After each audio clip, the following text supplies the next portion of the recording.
బిగ్గరగా స్తుతించడం ద్వారా ఒక లాభం ఉంది. మొదటి లాభం, మీరు ఎప్పుడైతే చెయ్యెత్తి బిగ్గరగా స్తుతిస్తారో మీ పక్కనే ఉండి సిగ్గుపడుతూ స్తుతించలేని వారు చాలా మంది మీరు చెయ్యెత్తి స్తుతిస్తే మీతో కలిసి స్తుతి చేయడం అలవాటు చేసుకుంటారు. మీ స్తుతి మరొకరికి స్తుతి నేర్పిస్తుంది.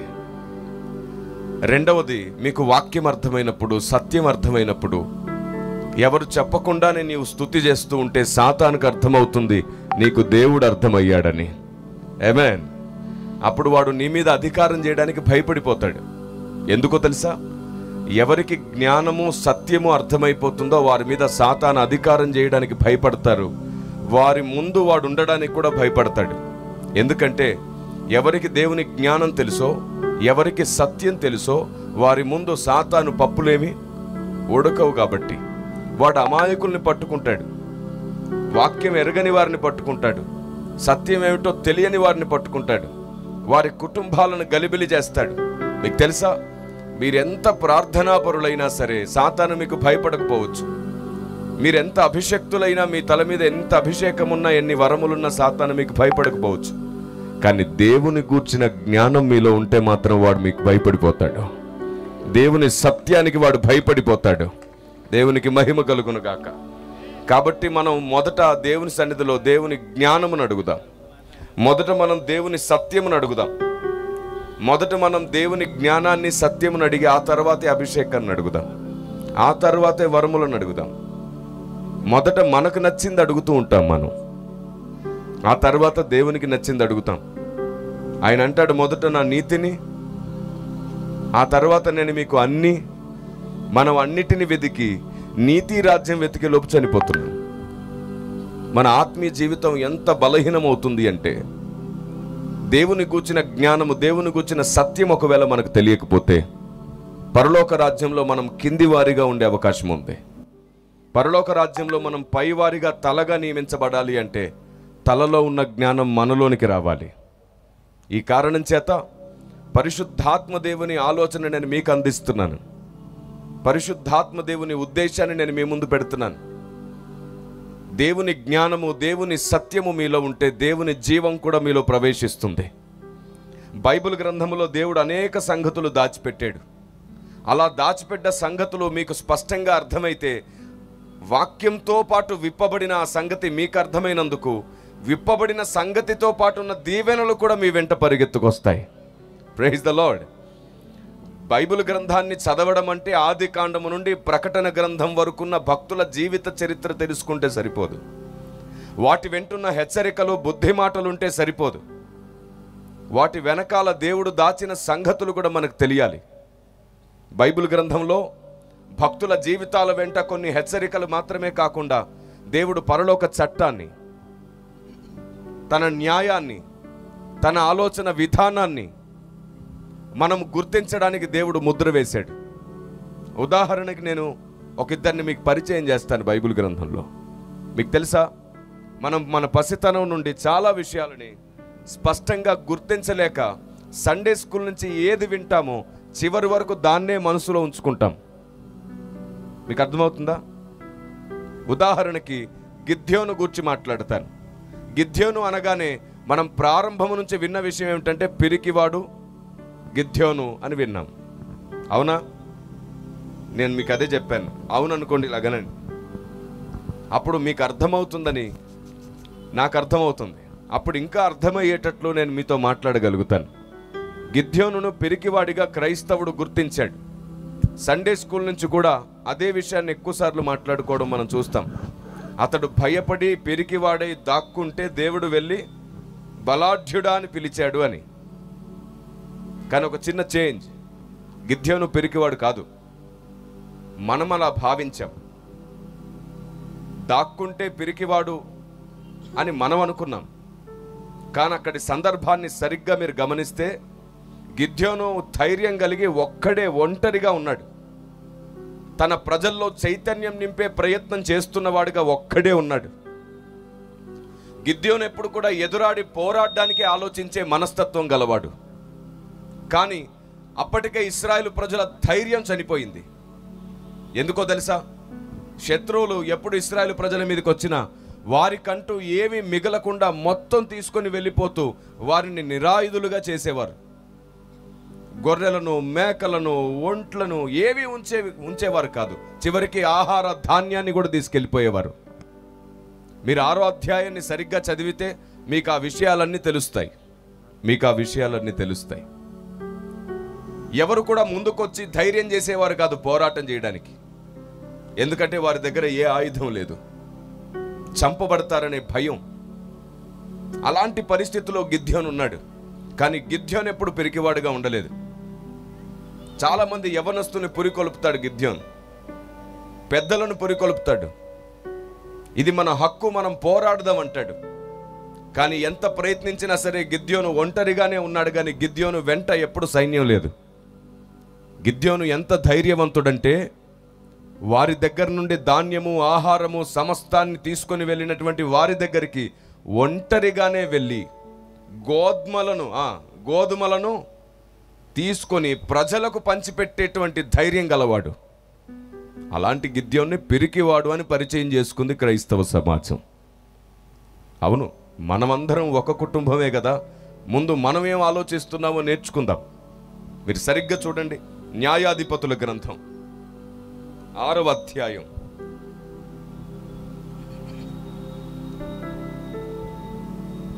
న్యాయాధిపతుల గ్రంథం 6వ అధ్యాయం చూస్తారా ఒకసారి? మీరందరూ మీ పరిశుద్ధ గ్రంథాలు తెరిచి 3వ వచనం నుండి చదువుకుందాం.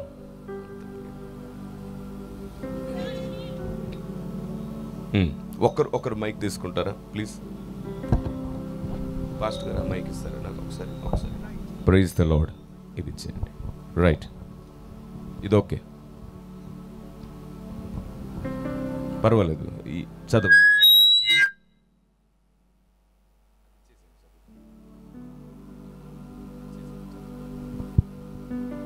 ఒక్కరు చదువుతారు, మీరు అందరు జాగ్రత్తగా వినండి. అందరికి వినబడేటట్లు ఒక్కరు చదివితే చాలా మర్యాదగా ఉంటుంది. చూడండి.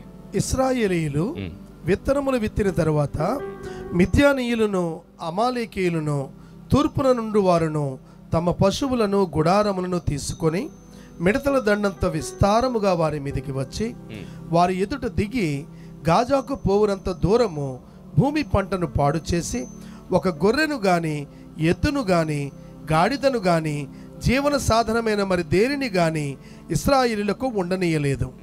వారును వారి ఒంటెలను లెక్కలేక ఉండెను. దేశమును పాడు చేయుటకు వారు దానిలోనికి వచ్చిరి.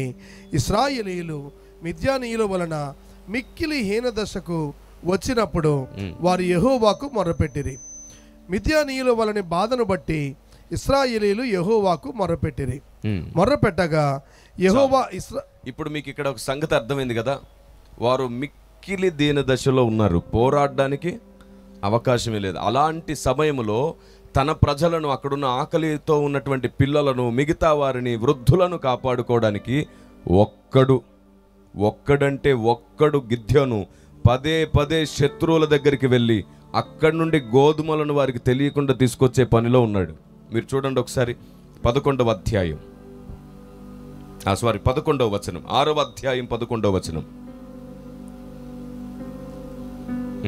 యెహోవా దూత వచ్చి అబీయజ్రీయుడైన యోవాషునకు కలిగిన ఒఫ్రాలోని మస్తకి వృక్షము క్రింద కూర్చుండెను. యోవాషు కుమారుడైన గిద్యోను మిద్యానీయులకు మరుగయ్యుండునట్లు గానుగు చాటున గోధుమలను దుళ్ళగొట్టుచుండగా. ఎందుకు ఈ పని చేస్తున్నాడు? దేనికోసం చేస్తున్నాడు? తన ప్రజల కోసం. దాక్కున్నాడు కదా సార్, అది పిరికితనమే కదా సార్ అంటారు. అలాగైతే యేసు ప్రభు తన సమయం ఇంకా రాలేదని వెళ్ళిపోయాడు, అది పిరికితనమేనా? ప్రతి దానిని ఒకేలాగా ఆలోచించే స్వభావం ఎప్పటికీ దేవుణ్ణి అర్థం చేసుకోలేదు. బైబిల్లో భక్తులనే కాదు, భ్రష్టుల విషయంలో కూడా నోరు జారకుండా జాగ్రత్తగా ఆలోచిస్తే మంచిది. భక్తుల విషయంలోనే కాదు, ఈవెన్ దో భ్రష్టుల విషయంలో కూడా ఒక కామెంట్ చేసే ముందు, ఒక వ్యాఖ్యానం చేసుకునే ముందు జాగ్రత్త పడితే మంచిది. లేకపోతే పరిశుద్ధాత్మ దేవుడు దుఃఖపడ్డం మనం చూస్తున్నాం. ఆయన ఏం చెప్పాలనుకున్నాడో తెలుసుకోకుండా మనకు నచ్చింది మాట్లాడుకుంటే జీవం మనకు రాదు. ఆయన ఏం చెప్పాలనుకున్నాడో అది అర్థమైనప్పుడే లేఖనంలో ఉన్న జీవం మనలో ప్రవహిస్తుంది. మనం సత్యము నుండి సర్వసత్యంలోనికి వెళ్ళాలి అంటే విన్నాం కదా, విన్నది అలా ఉందో లేదో బైబిల్ ప్రకారంగా చూసుకోవడం కూడా మంచిది. సండే స్కూల్ నుంచి ఏదైతే విన్నామో ఇప్పుడు దాన్ని మాత్రమే నమ్ముతూ పరిగెడుతూ ఉంటాం మనం చాలాసార్లు. ఉదాహరణకి ఇంకో చిన్నది చెప్పనా, మనం అలవాట్లో పొరపాటుగా ఆత్మఫలములు 9 అంటుంటాం. కానీ వాస్తవానికి బైబిల్లో ఆత్మఫలములు అని లేదు. గలతీ పత్రిక 5:22లో ఉంటుంది ఏమిటంటే ఆత్మ ఫలమేమనగా అని ఉంటుంది. ఫలములు అని లేదు. ఫలం అనే ఏకవచన పదం ఉంటుంది. మనం ద్రాక్ష గెలను వేలాడదీసి డిజైన్ వేసి ఒక్కొక్క దాని మీద ఒక్కొక్క పేరు రాసి చెప్తుంటాం. కానీ ఆత్మ ఫలములు కాదంట, ఆత్మ ఫలమేమనగా. దేవుడు వాటిని విడదీయలేదు. ఆ 9 లక్షణాలు ఒకే పండులాగా, అంటే బత్తాయి పండులాగా పండు ఒకటే కానీ లోపట తొనలు ఉన్నట్టుగా ఫలము ఒక్కటే కానీ దాంట్లో 9 లక్షణాలు ఉన్నాయి. దేవుడు దాన్ని ఎందుకు విడదీయలేదంటే ఆ 9 లక్షణాలు మనలో ఉండి తీరాలి కాబట్టి. కృపావరములను 9 అన్నాడు. ఎందుకంటే నీకు 9 లేకపోయినా, నీకు 4 లేకపోయినా కనీసం 1 ఉన్నా పర్వాలేదు, 2 ఉన్నా పర్వాలేదు, 3 ఉన్నా పర్వాలేదు. 9 ఒకే వ్యక్తికి ఉండడం కూడా దేవుని చిత్తం కాదు. ఎందుకంటే మనలో ఏదైనా ఒకటి తక్కువగా ఉన్నప్పుడే మనం ఇంకొక అవయవం మీద ఆధారపడే ఏక శరీరంగా ఉండగలుగుతాం. 9 ఒకే వ్యక్తిలో ఉండడం దేవుని చిత్తం కాదు. కాబట్టే పంచి ఇచ్చి కార్యసిద్ధి కలగజేస్తూ ఉంటాడు దేవుడు. మనలో ఖచ్చితంగా ఏదో ఒక కొరత ఉంచాడు. కారణం ఏమిటంటే గర్వపడకుండాన్నట్లుగా మనం ఎప్పుడు మన తోటి వారిపైన ఆధారపడి విశ్వాసంలో కొనసాగాలి. మన ముందున్న వారు మనకంటే ఏదో ఒక విషయంలో యోగ్యులై ఉంటారు. తప్పకుండా దాన్ని బట్టి మనం వారిని ఎక్కువగా గౌరవించి ప్రేమించడం దేవుని చిత్తం. అందుకే మనం అందరం ఒకరి నుండి ఒకరు నేర్పించుకునేలాగా దేవుడు తన జ్ఞానాన్ని మనందరికీ పంచిస్తున్నాడు. తన జ్ఞానం అంతా ఒక్కరిలోనే ఉంచలేదు ఆయన. మనమందరం ఒకరి నుండి ఒకరు నేర్చుకునేటట్లు ఆయన తన జ్ఞానాన్ని అనేకులలో పంచిపెట్టాడు. ఉదాహరణకు నేను మీకు ఒక విషయం చెబుతాను. దేవుడు అనంత జ్ఞాని కదా, దేవుడు అనంత జ్ఞాని కదా. తన జ్ఞానాన్ని దేవుడు ఒకే వ్యక్తిలో పెట్టకుండా అనేకులలో పెడుతూ వచ్చాడు. మీకు అర్థం అవడానికి చెప్తున్నాను. ఒక 10 మంది ఉన్నారనుకోండి, దేవుని జ్ఞానాన్ని 10 మందికి పంచిపెట్టాడు అనుకోండి. ఇప్పుడు నేను 11వ వాడిని, నా దగ్గర కూడా కొంచెం జ్ఞానం ఉంది. ఇప్పుడు నేను వెళ్ళి ఆ 10 మంది దగ్గర నేర్చుకుంటే నా దగ్గర ఎంత జ్ఞానం ఉంటుంది? ఎన్ని రకాలు? నాతో కలిపి 11 రకాలు దేవుని గూర్చిన జ్ఞానం నా దగ్గర ఉంటుంది. కానీ ఆ 10 మంది ఎవరి దగ్గర నేర్చుకోవట్లేదు. తమ దగ్గర ఉన్న దాన్ని బట్టి మాత్రమే వాళ్ళు అతిశయిస్తున్నారు అనుకోండి. ఇప్పుడు వారి దగ్గర ఒక్కొక్కటే మిగులుతుంది. కానీ వారు అనుభవజ్ఞులు, జ్ఞానం గలవారు, సంపన్నులు, అభిషక్తులు, ప్రార్థనాపరులు, గొప్ప యోగ్యులు కూడాను. దేంట్లో తీసివేయడానికి వీలు లేకుండా వారిలో భక్తి జీవితం ఉంది. కానీ దేవుని జ్ఞానం అందరి దగ్గర నేర్చుకుందామనే ఇంట్రెస్ట్, తపన లేదు. అందుచేత వారికి పరలోకంలో స్థానం తగ్గిపోతుంది. తమ పరిశుద్ధతను బట్టి, తమ నీతిని బట్టి, తమ అభిషేకాన్ని బట్టి, తమ భక్తిని బట్టి తమకు బహుమానము అనుగ్రహిస్తాడు దేవుడు. కానీ ఉన్నత స్థానం దొరకాలంటే దేవుని జ్ఞానము, వాక్యము మాత్రమే నిన్ను తలగా నియమిస్తుంది పరలోక రాజ్యంలో. Praise the Lord. కాబట్టి మనందరి దగ్గర దేవుని గూర్చిన అనుభవము, జ్ఞానం ఉంటుంది. ఎందుకో తెలుసా? దేవుడు అందరితో సమానంగా ఉండడం కుదరదు. ఆయన అందరినీ సమానంగా చూసుకుంటాడు, కానీ ఆయన అందరితో సమానంగా ఉండడు. ఈ వ్యత్యాసం మీకు అర్థమైందా? ఆయన అందరితో సమానంగా ఉండలేడు స్వయంగా, కానీ అందరినీ సమానంగా చూసుకుంటాడు. మనకేవి తగ్గకుండా అందరినీ సమానంగా ప్రేమించగలడు. కానీ ఆయన స్వయంగా సహవాసం చేయాలంటే అందరితో సమానంగా ఉండడం కుదరదు. నీ ఆలోచన విధానమును బట్టి, నీ విశ్వాసమును బట్టి, నీ భక్తిని బట్టి, నీ అంతస్తును బట్టి ఆయన తన అంతస్తును నిర్ణయించుకుంటాడు నీతో ఉండడానికి. ఉదాహరణకి ఏలియాతో ఉన్నట్టు అబ్రహాముతో ఉన్నాడా? అబ్రహాముతో ఉన్నట్టు మోషేతో ఉన్నాడా? మీరు ఇలా చూడండి, ఏ భక్తునితో ఒకేలాగా ఉండలేదు ఆయన. ఆ భక్తుని అంతస్తును బట్టి, ఆ భక్తుని వ్యక్తిత్వాన్ని బట్టి, ఆ భక్తుని ఆలోచన విధానాన్ని బట్టి దేవుడు వారితో ఉంటూ వచ్చాడు. అందరితో ఒకేలాగా ఉండడం కుదరదు. అయితే ఒకవేళ ఏలియా అనుభవం తెలియాలంటే అబ్రహాం అయినా సరే ఏలియా దగ్గర నేర్చుకోవాల్సిందే. ఏలియా అనుభవం నేర్చుకోవడానికి అబ్రహాం తప్పకుండా ఏలియా దగ్గర నేర్చుకోవాలి. ఒకవేళ అబ్రహాం అనుభవం తెలుసుకోవాలంటే మోషే అయినా సరే అబ్రహాం దగ్గర నేర్చుకోవాల్సిందే. ఇలా భక్తులు ఒకరి దగ్గర ఒకరు దేవుని జ్ఞానాన్ని, దేవుని అనుభవాన్ని నేర్చుకున్నప్పుడు, పంచుకున్నప్పుడు మనం ఏక శరీరంగా పనిచేస్తాం. ఒకరి కోసం ఒకరు నిలబడతాం. అప్పుడు సాతాను ఒంటరివాడవుతాడు, మనం ఆయనతో జతపరచబడతాం. ఈ నేర్చుకునే స్వభావం కరువైంది కాబట్టే ఒకరినొకరు దూషించుకునే స్వభావం అధికమైంది. ఎంత విచిత్రమో చూడండి. ఏదో కారణంతో ఎవరినో ఒకరిని నిందించడం దేవుని సేవ అనుకునేటువంటి భ్రమపరిచే కాలంలోకి వచ్చేసాం. నీది తప్పు, నీది తప్పు, నీది తప్పు, అది తప్పు, ఇది తప్పు అని సిద్ధాంతాలను అడ్డుపెట్టుకొని, లేఖనాలను అడ్డుపెట్టుకొని ప్రేమను పాడు చేస్తున్న సంగతి మర్చిపోతున్నారు. శిష్యత్వాన్ని సమాధి చేస్తున్న సంగతి మర్చిపోయారు. ఒకరిని తప్పు పట్టడం ఎవరి వల్లనైనా అవుతుంది, కానీ ఒకరిని అర్థం చేసుకొని సరిచేయడం అందరి వల్ల కాదు, భక్తుల వల్ల మాత్రమే అవుతుంది. భక్తుల వల్ల మాత్రమే అవుతుంది. మీకు అర్థమయ్యేటట్లు చెప్తాను. ఇక్కడ చాలామంది సేవకులు వేదిక మీద కూర్చున్నారు కదా, అర్థం అవ్వడానికి మాత్రమే చెప్తున్నాను, జాగ్రత్తగా వినండి.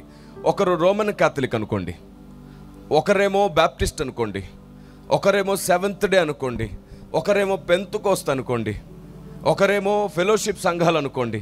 ఇలా ఒక్కొక్కరు ఒక్కొక్క చర్చ్, ఒక్కొక్క మినిస్ట్రీకి సంబంధించిన వారు అనుకోండి. ఇప్పుడు నేను మిమ్మల్ని అడుగుతున్నాను, ఈ మినిస్ట్రీస్ అన్నిట్లోంచి, డినామినేషన్ అన్నిట్లోంచి దేవుడు భక్తులను లేవనెత్తుకోలేదా? దేవుడు భక్తుల్ని వాడుకోలేదా? సిఎస్ఐలోంచి లేవనెత్తుకున్నాడు, బ్యాప్టిస్ట్ నుంచి లేవనెత్తుకున్నాడు, రోమన్ క్యాథలిక్ నుంచి లేవనెత్తుకున్నాడు. మనం ఎప్పుడు పాట పాడుతుంటాం కదా, బెర్క్మెన్స్ గారి సాంగ్స్ కదా, ప్రేమించేదని అధికముగా, రాజాని భవనంలో. ఈ పాటలన్నీ ఆయనే రాశారు. ఆయన ఎక్కడి నుండి వచ్చారు? Roman Catholic.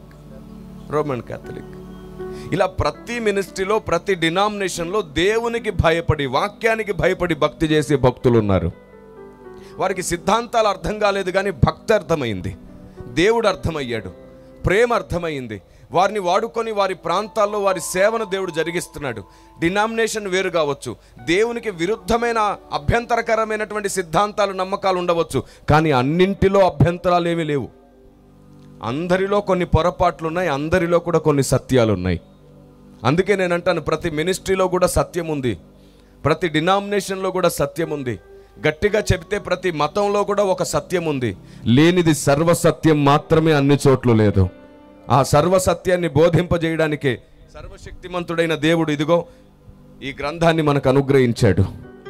ఆమేన్. ప్రతి చోట సత్యం ఉంది, కానీ బైబిల్లో సర్వసత్యం కనబడుతుంది మనకి. Amen. Praise the Lord. Bible అన్నింటికి సమాధానం ఇవ్వగలిగిన గ్రంథం, అన్నింటిని తనలో ఇముడ్చుకోగలిగిన ఉన్నత గ్రంథం. అందుకే నేను బైబిల్కి ప్రేమగా ఒక పేరు పెట్టుకున్నాను, విశ్వగర్భిణి అని. నేను ఒక మ్యాగజిన్ నడిపించేవాడిని. ఆ మ్యాగజిన్కి బైబిల్ విశ్వగర్భిణి అనే పేరు పెట్టుకున్నాను. దాని అర్థం ఏమిటంటే, విశ్వం మొత్తాన్ని తనలో గర్భం దాల్చిన గ్రంథం ఇది.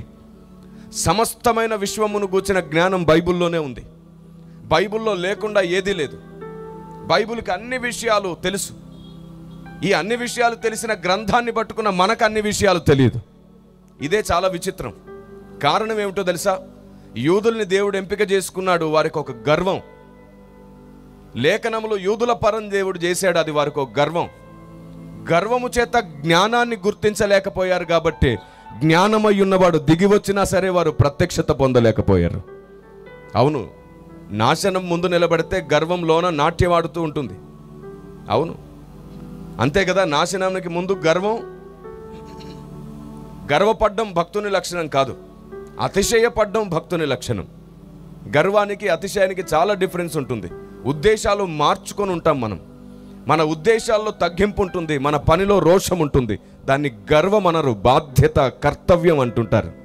కొందరు సేవకులు ఖచ్చితంగా పనిచేస్తారు, అది గర్వం కాదు, కర్తవ్యం. కానీ వారిని పర్సనల్గా గలవండి, వారు చిన్న పిల్లల లాంటి మనస్తత్వం కలిగి ఉంటారు. కానీ దేవుని పని చేసేటప్పుడు కఠినంగా ఉంటారు. అది కొందరికి నచ్చదు. దూరంగా చూసినప్పుడు నచ్చనివి దగ్గరగా కూడా చూసి నేర్చుకోవాలి. అప్పుడు ఎవరైనా అపార్థమైతే దగ్గరగా కూడా ఒకసారి కలిసి చూడాలి. నాకు ఇప్పటికీ జ్ఞాపకం ఉంది, దాదాపుగా 14 సంవత్సరాల క్రితం అనుకుంటాను, ఒక పెళ్లిలో వాక్యం చెప్పడానికి నన్ను పిలిచారు. నేను ఒక 200 కిలోమీటర్ల దూరంలో ఆ పెళ్లి జరిగిందనమాట. అక్కడికి వెళ్ళాను. పెళ్లి ఇంటి బయట ఉన్న చెట్ల కింద ఏర్పాటు చేశారు, పెద్ద పెద్ద టెంట్లన్నీ వేసేసి. అది వేసవి కాలం, చాలా ఉక్కపోతగా ఉంది. స్టేజ్ మీదకి వచ్చి కూర్చోమన్నారు.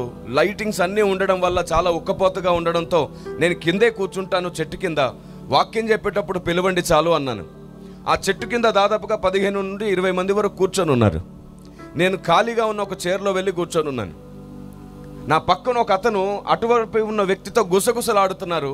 ఆ గుసగుసలో 10 సార్లు కిరణ్ పాల్ అని వినబడింది. నాకు ఆతృత ఎక్కువైంది. ఏం మాట్లాడుతున్నాడు ఈయన, పైగా నా పేరు ఎందుకు వినబడుతుంది అని.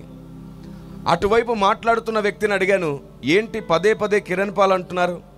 ఆయన గర్విష్టండి, కోపిష్టండి, మంచోడేం కాదంటున్నాడు నాతో. నేను అన్నాను, కిరణ్ పాల్ తెలుసా నీకు అంటే, లేదు తెలియదు. చూసావా? చూడలేదు. మరి నీకు ఈ ఇన్ఫర్మేషన్ ఎవరు ఇచ్చారు? మా అన్న ఇచ్చాడు. పోనీ మీ అన్నగారు ఎప్పుడైనా కలిశారా? కలవలేదు. మరి మీ అన్నగారికి ఇంకొక అన్న ఇచ్చాడు. ఇలా ఒకరికి ఒకరు ఇంకెవరో ఇస్తే మోసుకొస్తూ ఉంటారన్నమాట. అందుకే పౌలేమన్నాడంటే, కుక్కల విషయమై జాగ్రత్త అన్నాడు. వీళ్ళకి కుక్కలకి ఏంటి సంబంధం అనుకుంటున్నారా? ఒక ఊర్లో 10 వీధులుండి ప్రతి వీధికి ఒక కుక్క ఉంది. ఓ రాత్రి 10వ వీధి కుక్క బౌ అని అరిసింది. మిగతా కుక్కలన్నీ అరవడం ప్రారంభించాయి. ఊరు వాళ్ళందరూ లేచి, ఏమిటి కుక్కలు అరుస్తున్నాయి, దొంగలేమైనా పడ్డారేమో అని చూస్తే ఎవరూ లేరు. మొదటి వీధి కుక్కను అడిగారు, ఏమిటి అరిచావు? ఆ కుక్కనింది, నాకే సంబంధం లేదు. రెండో వీధి కుక్క అరిస్తే నాకు వినబడింది, నేను అరిశాననింది. రెండో వీధి కుక్కను అడిగారు, ఏంటి అరిచావు? అదే జవాబు చెప్పింది, నాకే సంబంధం లేదండి. మూడో వీధి కుక్క అరిస్తే నేను అరిశాను. కుక్కకు సహాయం చేయడం కుక్క లక్షణం. అరిసింది. ఇలా ప్రతి వీధి కుక్కను అలాగే అడుగుతూ పోతున్నారు. 10వ వీధి కుక్క దగ్గరకు వచ్చి, ఇక మిగిలింది నీవే, ఎందుకు అరిసావో చెప్పు అంటే అది భయపడిపోతా, అయ్య బాబోయ్ ఇంతమంది వస్తారని నేను అనుకోలేదు, కర్రలు పట్టుకొని వచ్చేసారేమిటి, నన్ను కొట్టకండి, దయచేసి నన్ను ఏం చేయకండి. ఏం జరిగిందంటే, మా యజమాని నా మీద ప్రేమతో ఈరోజు 10 ముక్కలు ఎక్కువ వేసాడు, అది అరగలేదు, అరిసేసాననిందంట. తిన్నది అరక్క అది అరిస్తే అది ఎందుకు అరిసిందో తెలియక ఇవి అరిసేయి. అలాంటి వాళ్ళు ఎంతమంది లేరు సమాజంలో. కుక్క స్వభావం ఇది. కక్కినది తిరిగి తినడం మాత్రమే కాదు, వాంతి చేసింది తిరిగి తినడమే కాదు, ఒక విషయాలు తెలియకుండా ఇంకొకరితో షేర్ చేసుకోవడం కూడా కుక్క స్వభావమే. అసలు అది సాతానుకు నచ్చిన లక్షణం, పరిశుద్ధాత్మునికి ఇష్టమైన లక్షణం కాదు. ఏది నిజమో ఏది అబద్ధమో తెలుసుకోకుండా తొందరపడి మాట్లాడే స్వభావం మనలో ఉన్నంత వరకు పరిశుద్ధాత్మ దేవుని చేత నడిపించబడలేం మనం. మీరు అనుకుంటున్నారేమో కృపావరాలు పొందితే పరిశుద్ధాత్ముడు నడిపిస్తున్నాడని. మీరు అనుకుంటున్నారేమో అభిషేకం ఉంటే పరిశుద్ధాత్ముడు నడిపిస్తున్నారని. పరిశుద్ధాత్ముని వరము పొందడం వేరు, పరిశుద్ధాత్ముని వలన నడిపించబడ్డం వేరు. రెండు ఒకటి కాదు. నా సేవా జీవిత ప్రారంభంలో ఎక్కువగా అద్భుతాలు, ఆశ్చర్యాలు, సూచక క్రియల మధ్యలోనే పరిచర్య జరుగుతుండేది. నాతో కొందరు శిష్యులు ఉండేవారు. వారు ఏమని ప్రార్థన చేస్తున్నారు తెలుసా? ఒకరోజు ఉపవాసం ఉండి, ప్రభువా నీ దాసుడు జనుల మధ్యలో నడుస్తుంటే జనులు పడిపోతున్నారయ్యా, ఆయన నడిస్తే పడుతున్నారు కదా ప్రభువా, మేము అరిస్తే పడాలి ప్రభువా అంట. నేను నడిస్తే పడుతున్నారు, వాళ్ళేమో అరిస్తే పడాలంట. ఆ ప్రార్థన విన్న తర్వాత నాకు భయం వేసింది. నేను వీరిని తప్పు త్రోవలో నడిపిస్తున్నాను అనిపించింది. నేనే రాంగ్ అనిపించింది. వెంటనే నేను ఉపవాసాన్ని ప్రతిష్ఠించుకొని దేవుని సన్నిధిలో కన్నీళ్లు కార్చాను. ప్రభువా నన్ను క్షమించు, నేను ఎక్కడో తప్పు చేస్తున్నాను, నాకెక్కడో అవగాహన లోపం ఉంది, నేను చేస్తున్న పొరపాటును బట్టి వీరు పొరపాటుగా ప్రార్థిస్తున్నారు, అసలు నా సేవలోనే నువ్వు అనుకునేదేదో జరగట్లేదు. అలా ఉపవాస ప్రార్థన చేస్తున్నప్పుడు పరిశుద్ధాత్మ దేవుని ఆలోచన నా ముందుకొచ్చింది. పరిశుద్ధాత్మ దేవుని స్వరం నా ముందుకొచ్చింది. కిరణ్, అభిషేకం నాదే గాని దాంతో నువ్వు చేస్తున్న కార్యం నాది కాదు అన్నాడు. భయపడిపోయాను నేను. అభిషేకం నీదైనప్పుడు దానితో జరిగే కార్యం నీదెలా కాకుండా పోతుంది అని అడిగాను. మరలా ఇంకొక రోజు ప్రార్థన కొనసాగింది. మరలా పరిశుద్ధాత్మ దేవుని స్వరం నన్ను దర్శించింది. నేనన్నాను, నాకు లేఖన ఆధారం కావాలి. నేను సమాజానికి ఇదే అనుభవాన్ని బోధించినప్పుడు లేఖనం అడుగుతుంది సమాజం. నాకు ఆధారం కావాలి. పరిశుద్ధాత్మదేవుడు నాకు లేఖనం నుంచి ఆధారం చూపించారు. అభిషేకం ఆయనదై ఉంటుంది, కొన్నిసార్లు పని ఆయనది కాకుండా పోతుంది, తెలుసా మీకు? అదే అభిషేకాన్ని వాడి ఆయనకు విరుద్ధమైన పని కూడా చేస్తూ ఉంటాం మనం. దానికి పూర్తి ఆధారంగా, ఉదాహరణగా బైబిల్ గ్రంథంలో పడిపోయిన కెరూబును గుర్చి ప్రభువు నాతో మాట్లాడారు. ఏమిటో తెలుసా? ఈ పడిపోయిన కెరూబు పడిపోకముందు యథార్థవంతుడిగా దేవుని దగ్గర ఉన్నప్పుడు దేవుని చేత అభిషేకించబడ్డ కెరూబుగా ఉన్నాడంట. దేవదూతలకు సామర్థ్యతలు ఇచ్చేది ఎవరు? దేవుడే. దేవదూతలకు అభిషేకం ఇచ్చేది ఎవరు? దేవుడే. దేవదూతలకు అధికారాలు ఇచ్చేది ఎవరు? దేవదూతలకు ఆయుధాలు ఇచ్చేది ఎవరు? దేవదూతలు స్వయంగా ఏవి కలిగి లేవు. ఏదైనా సరే దేవుడిస్తే తప్ప ఎవరికి కలగదు. పడిపోయిన కెరోబు తన మీదున్న అభిషేకం, తనకున్న సామర్థ్యతను బట్టి గర్వించాడు కదా. సరే, ఇప్పుడు చెప్పండి, వాడు పడిపోయిన తర్వాత, వాడి ఆలోచన విధానం అంతా పాడైపోయిన తర్వాత, దేవునికి విరుద్ధంగా వాడు ఆలోచిస్తున్న తర్వాత, అదే అభిషేకాన్ని, అదే సామర్థ్యతను మంచికి వాడుతున్నాడా, చెడుకు వాడుతున్నాడా?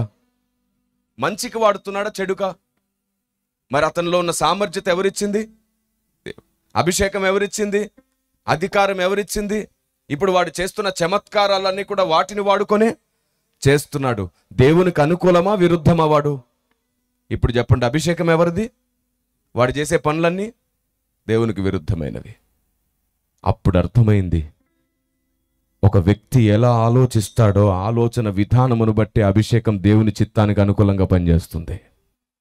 నీ ఆలోచన విధానం సరిగ్గా లేకపోతే దేవుడు నీకు ఇచ్చిన వరాన్ని, అభిషేకాన్ని కూడా దేవునికి విరుద్ధంగా వాడేస్తావు, తప్పుగా వాడేస్తావు.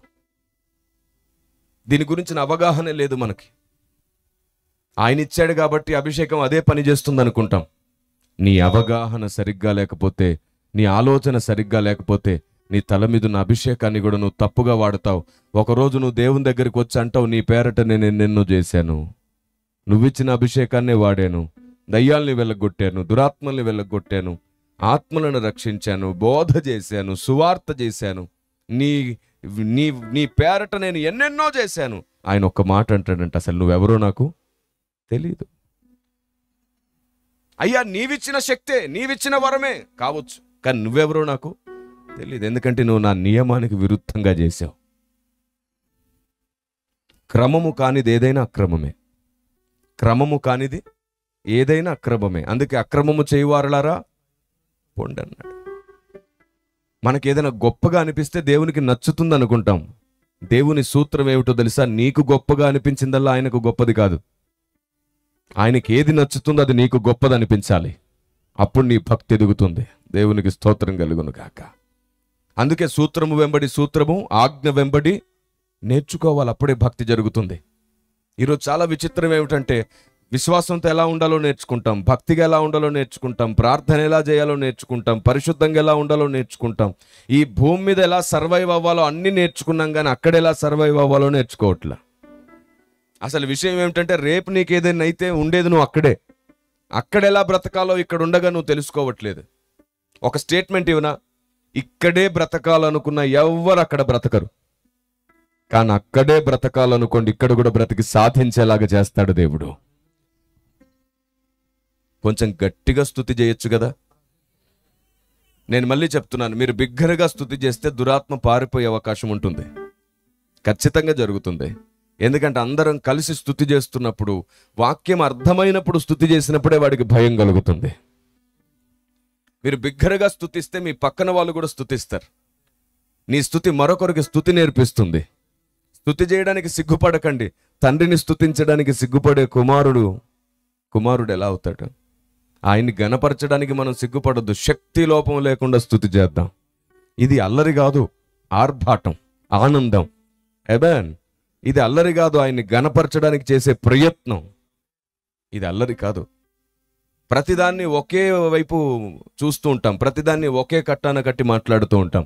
లేదు, ఏది అల్లరో, ఏది కాదో, ఏది జ్ఞానమో, ఏది అజ్ఞానమో, ఏది వెలుగో, ఏది చీకటో అన్నిటినీ గుర్తించాలి మనం. మీకు ఉదాహరణకు చెప్తాను.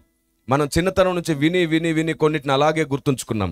ఒకటి, కుందేలు తాబేలు పరిగెట్టడం ప్రారంభించాయి. ఏది గెలిచింది? తాబేలు గెలిచింది. మీరు చెప్పండి, ప్రాక్టికల్గా ఎప్పటికైనా అది సాధ్యమవుతుందా? సాధ్యమా? ఒక పాఠం నేర్చుకోవడానికి ఆ కథ బాగుంది, కానీ నిజం ఎప్పుడు అలా ఉండదు. ఏ తాబేలు ఏ కుందేలుని గెలవదు. ఎందుకంటే కుందేలు పరిగెత్తడం ప్రారంభిస్తే 1 నిమిషానికి కనీసం 1 కిలోమీటర్ కంటే ఎక్కువ పరిగెడుతుంది. అంత వేగంగా వెళ్తుంది అడవి కుందేలు. లేదు, నార్మల్గా పరిగెత్తే కుందేలు అయినా సరే అది పరిగెత్తడం ప్రారంభిస్తే ఆగకుండా 1 నిమిషంలోనే చాలా దూరం వెళ్తుంది అది. అలా వెళ్ళిపోయిన కుందేలు 1 కిలోమీటర్ పరిగెత్తిన 1 నిమిషంలో అది అక్కడ గంట పడుకున్నా సరే ఈ తాబేలు 2 గంటలు పడుకున్న తాబేలు కిలోమీటరు, ఇది 2 కునుకులు కునికి ఆ తర్వాత మళ్ళీ ఇంకో 10 కిలోమీటర్లు పరిగెడుతుంది. కుందేలుకున్న సామర్థ్యత ముందు తాబేలు గెలవడం. కానీ ఒక పాఠం నేర్పించడానికి పెద్దలు దాన్ని కావ్య రూపం దాల్చేటట్లు చేశారు. నీకున్న శక్తిని బట్టి నువ్వు గర్వపడితే, ఎదుటివానిలో ఉన్న బలహీనతను బట్టి నువ్వు వాడిని చులకన చేస్తే, ఏదో ఒక రోజు వాడు నిన్ను గెలుస్తాడు అని చెప్పడానికి. పాఠం బాగుంది, కానీ వాస్తవమైతే అది కాదు కదా. సో పాఠాన్ని కూడా నేర్చుకుందాం, వాస్తవాన్ని కూడా గుర్తిద్దాం, అదే గుడ్డితనంలో లేకుండా. ఎందుకంటే మనం లోకానికి వెలుగై ఉండవలసినటువంటి ప్రజలం. ఏది నిజమో ఏది అబద్ధమో తెలుసుకోకుండా మనవారు ఏది చెప్తే అది గుడ్డిగా నమ్మకుండా, పౌలు బోధ చేస్తేనే అతడు చెప్పిన వాళ్ళగా ఉన్నవో లేవోనని పరిశీలించిన బెరియా సంఘం ప్రశంసించబడింది. అలాంటి సంఘంగా మీరు తయారవ్వాలి. అందుకే భక్తి జీవితం ఎప్పుడైనా సరే పై రూపంలో లేదు. అందుకే నేను ఎప్పుడు అంటాను, ఆశీర్వాదాలు దీవెనల కొరకు మందిరానికి రావద్దు, మనమే ఆశీర్వాదంగా మారిపోవాలని మందిరానికి రావాలి. దేవునికి స్తోత్రం కలుగునుగాక. ఆశీర్వాదాలు దీవెనల వెంట మనం కాదు, మన వెంటే ఆశీర్వాదాలు రావాలి.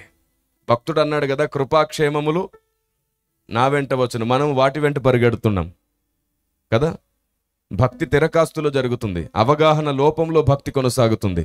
అందుకే నేను చెప్తున్నాను, మనకున్న అభిషేక సామర్థ్యతలను బట్టో, దర్శనాలు కృపావరములను బట్టో, వీటిని బట్టి అతిశయపడకండి. ఒకరోజు తప్పకుండా అది నిన్ను తప్పుదారిలోకి నడిపించే అవకాశం ఉంటుంది. కానీ దేవుని జ్ఞానాన్ని సరిగ్గా పట్టుకుంటే నువ్వు ఖచ్చితంగా చివరి వరకు సరి అయిన మార్గంలో నడుచుకోగలుగుతావు. దేవుని ఆజ్ఞ, దేవుని సత్యము, దేవుని ఆలోచన విధానం మాత్రమే మనం ఆయన చిత్తం నెరవేర్చేటట్లు చేస్తుంది. ఈ కారణం చేత మీకు అభిషేక సామర్థ్యతలుంటే ఉండవచ్చుగాక, సంఘ క్షేమాభివృద్ధి కొరకు మీరు వాడబడుదురుగాక. కానీ సత్యాన్ని, జ్ఞానాన్ని కూడా కలిగి నడుచుకుంటే మంచిది, కలిగి నడుచుకుంటే మంచిది. మీరు చెప్పండి, డినామినేషన్లు బట్టి దేవుడు పరలోకంలోనికి పిలుస్తాడా? అన్ని డినామినేషన్ల వాళ్ళు పరలోకం రాబోతున్నారు. అన్ని డినామినేషన్ల నుంచి వస్తారు, అన్ని మినిస్ట్రీస్ నుంచి వస్తారు. యేసు ప్రభుని తృణీకరించకపోతే చాలు, ఏసే నా దేవుడిని నమ్మిన ప్రతి ఒక్కరు వస్తారు. సిద్ధాంతములను బట్టి పరలోకం కాదు, సత్య పునాదిని నమ్ముట వలన నీ అంతస్తు నిర్ణయించబడుతుంది పరలోకంలో. Praise the lord. అర్థమయ్యేటట్లు చెప్తాను, చాలా డిప్లొమాటిక్గా ఉండే విషయాలు, కానీ సంఘానికి అర్జెంటుగా తెలియాల్సిన విషయాలు ఇవి, త్వరగా తెలియాల్సిన సంగతులు. మీకు అర్థమయ్యేటట్టు చెప్తాను, సరిగ్గా ఆలోచించండి. పరలోక రాజ్యంలో అందరూ ఒకే చోట ఉండం. పరలోక రాజ్యంలో మహిమ ఉంది, అధిక మహిమ కూడా ఉంది. అవును, పరలోక రాజ్యంలో అందరూ ఒక చోట ఉండరు. మన అవయవాలు అన్నిటికీ ఒకే విలువ ఉందా? పౌలు భక్తుడు అన్నాడు, ప్రతి అవయవం దాని దాని విలువ కలిగి ఉందని కదా. ఇప్పుడు నేను మీరు నన్ను ఎదుర్కొని ప్రైజ్ ది లార్డ్ అన్నా చేయగలుపుతున్నప్పుడు, నేను చేయగలపకుండా కాలు కలిపితే బాగుంటుందా? అస్సలు బాగోదు. ఎందుకు బాగోదు? కాలు నేనే, చెయ్యి నేనే కదా. కావచ్చు, కానీ దాని విలువ వేరు, దీని విలువ. చేయి తగిలితే పెద్దగా ఫీల్ అవ్వరు, కాలు తగిలితే ఫీల్ అయిపోతారు. కాబట్టి మన అవయవాల్లో ప్రతిదానికి దాని దాని విలువ ఉంది. అప్పు చేసినప్పుడు ఏం చెప్తాం? సహజంగా ఒక డైలాగ్ ఎప్పుడు నోట్లో ఉంటుంది కదా, నా తల. అసలు నీ తల ఎవరు పెట్టుకుంటారు, ఏం చేసుకుంటారు? కానీ దాని విలువ అంత గొప్పదని చెప్పడానికి, నా తల తాకట్టు పెట్టైనా నీ అప్పు తీరుస్తాను. కాబట్టి అవయవాల్లో ఒక్కొక్క దానికి ఒక్కొక్క విలువ ఉన్నట్టు, మనం వేరు వేరు అవయవాలైనప్పటికీ ఏక శరీరం అయి ఉన్నాం. కానీ ఎలాంటి విలువైన అవయవంగా నువ్వు ఉన్నావు అనేది చాలా ఇంపార్టెంట్ భూమి మీద. నువ్వు ఒకవేళ తల లాంటి అవయవం అయితే అధిక మహిమలో ఉంటావు, కాళ్ళ లాంటి అవయవంగా ఉంటే కింది స్థాయిలో ఉంటావు. మహిమ ఉంది, అధిక మహిమ కూడా ఉంది పరలోక రాజ్యంలో.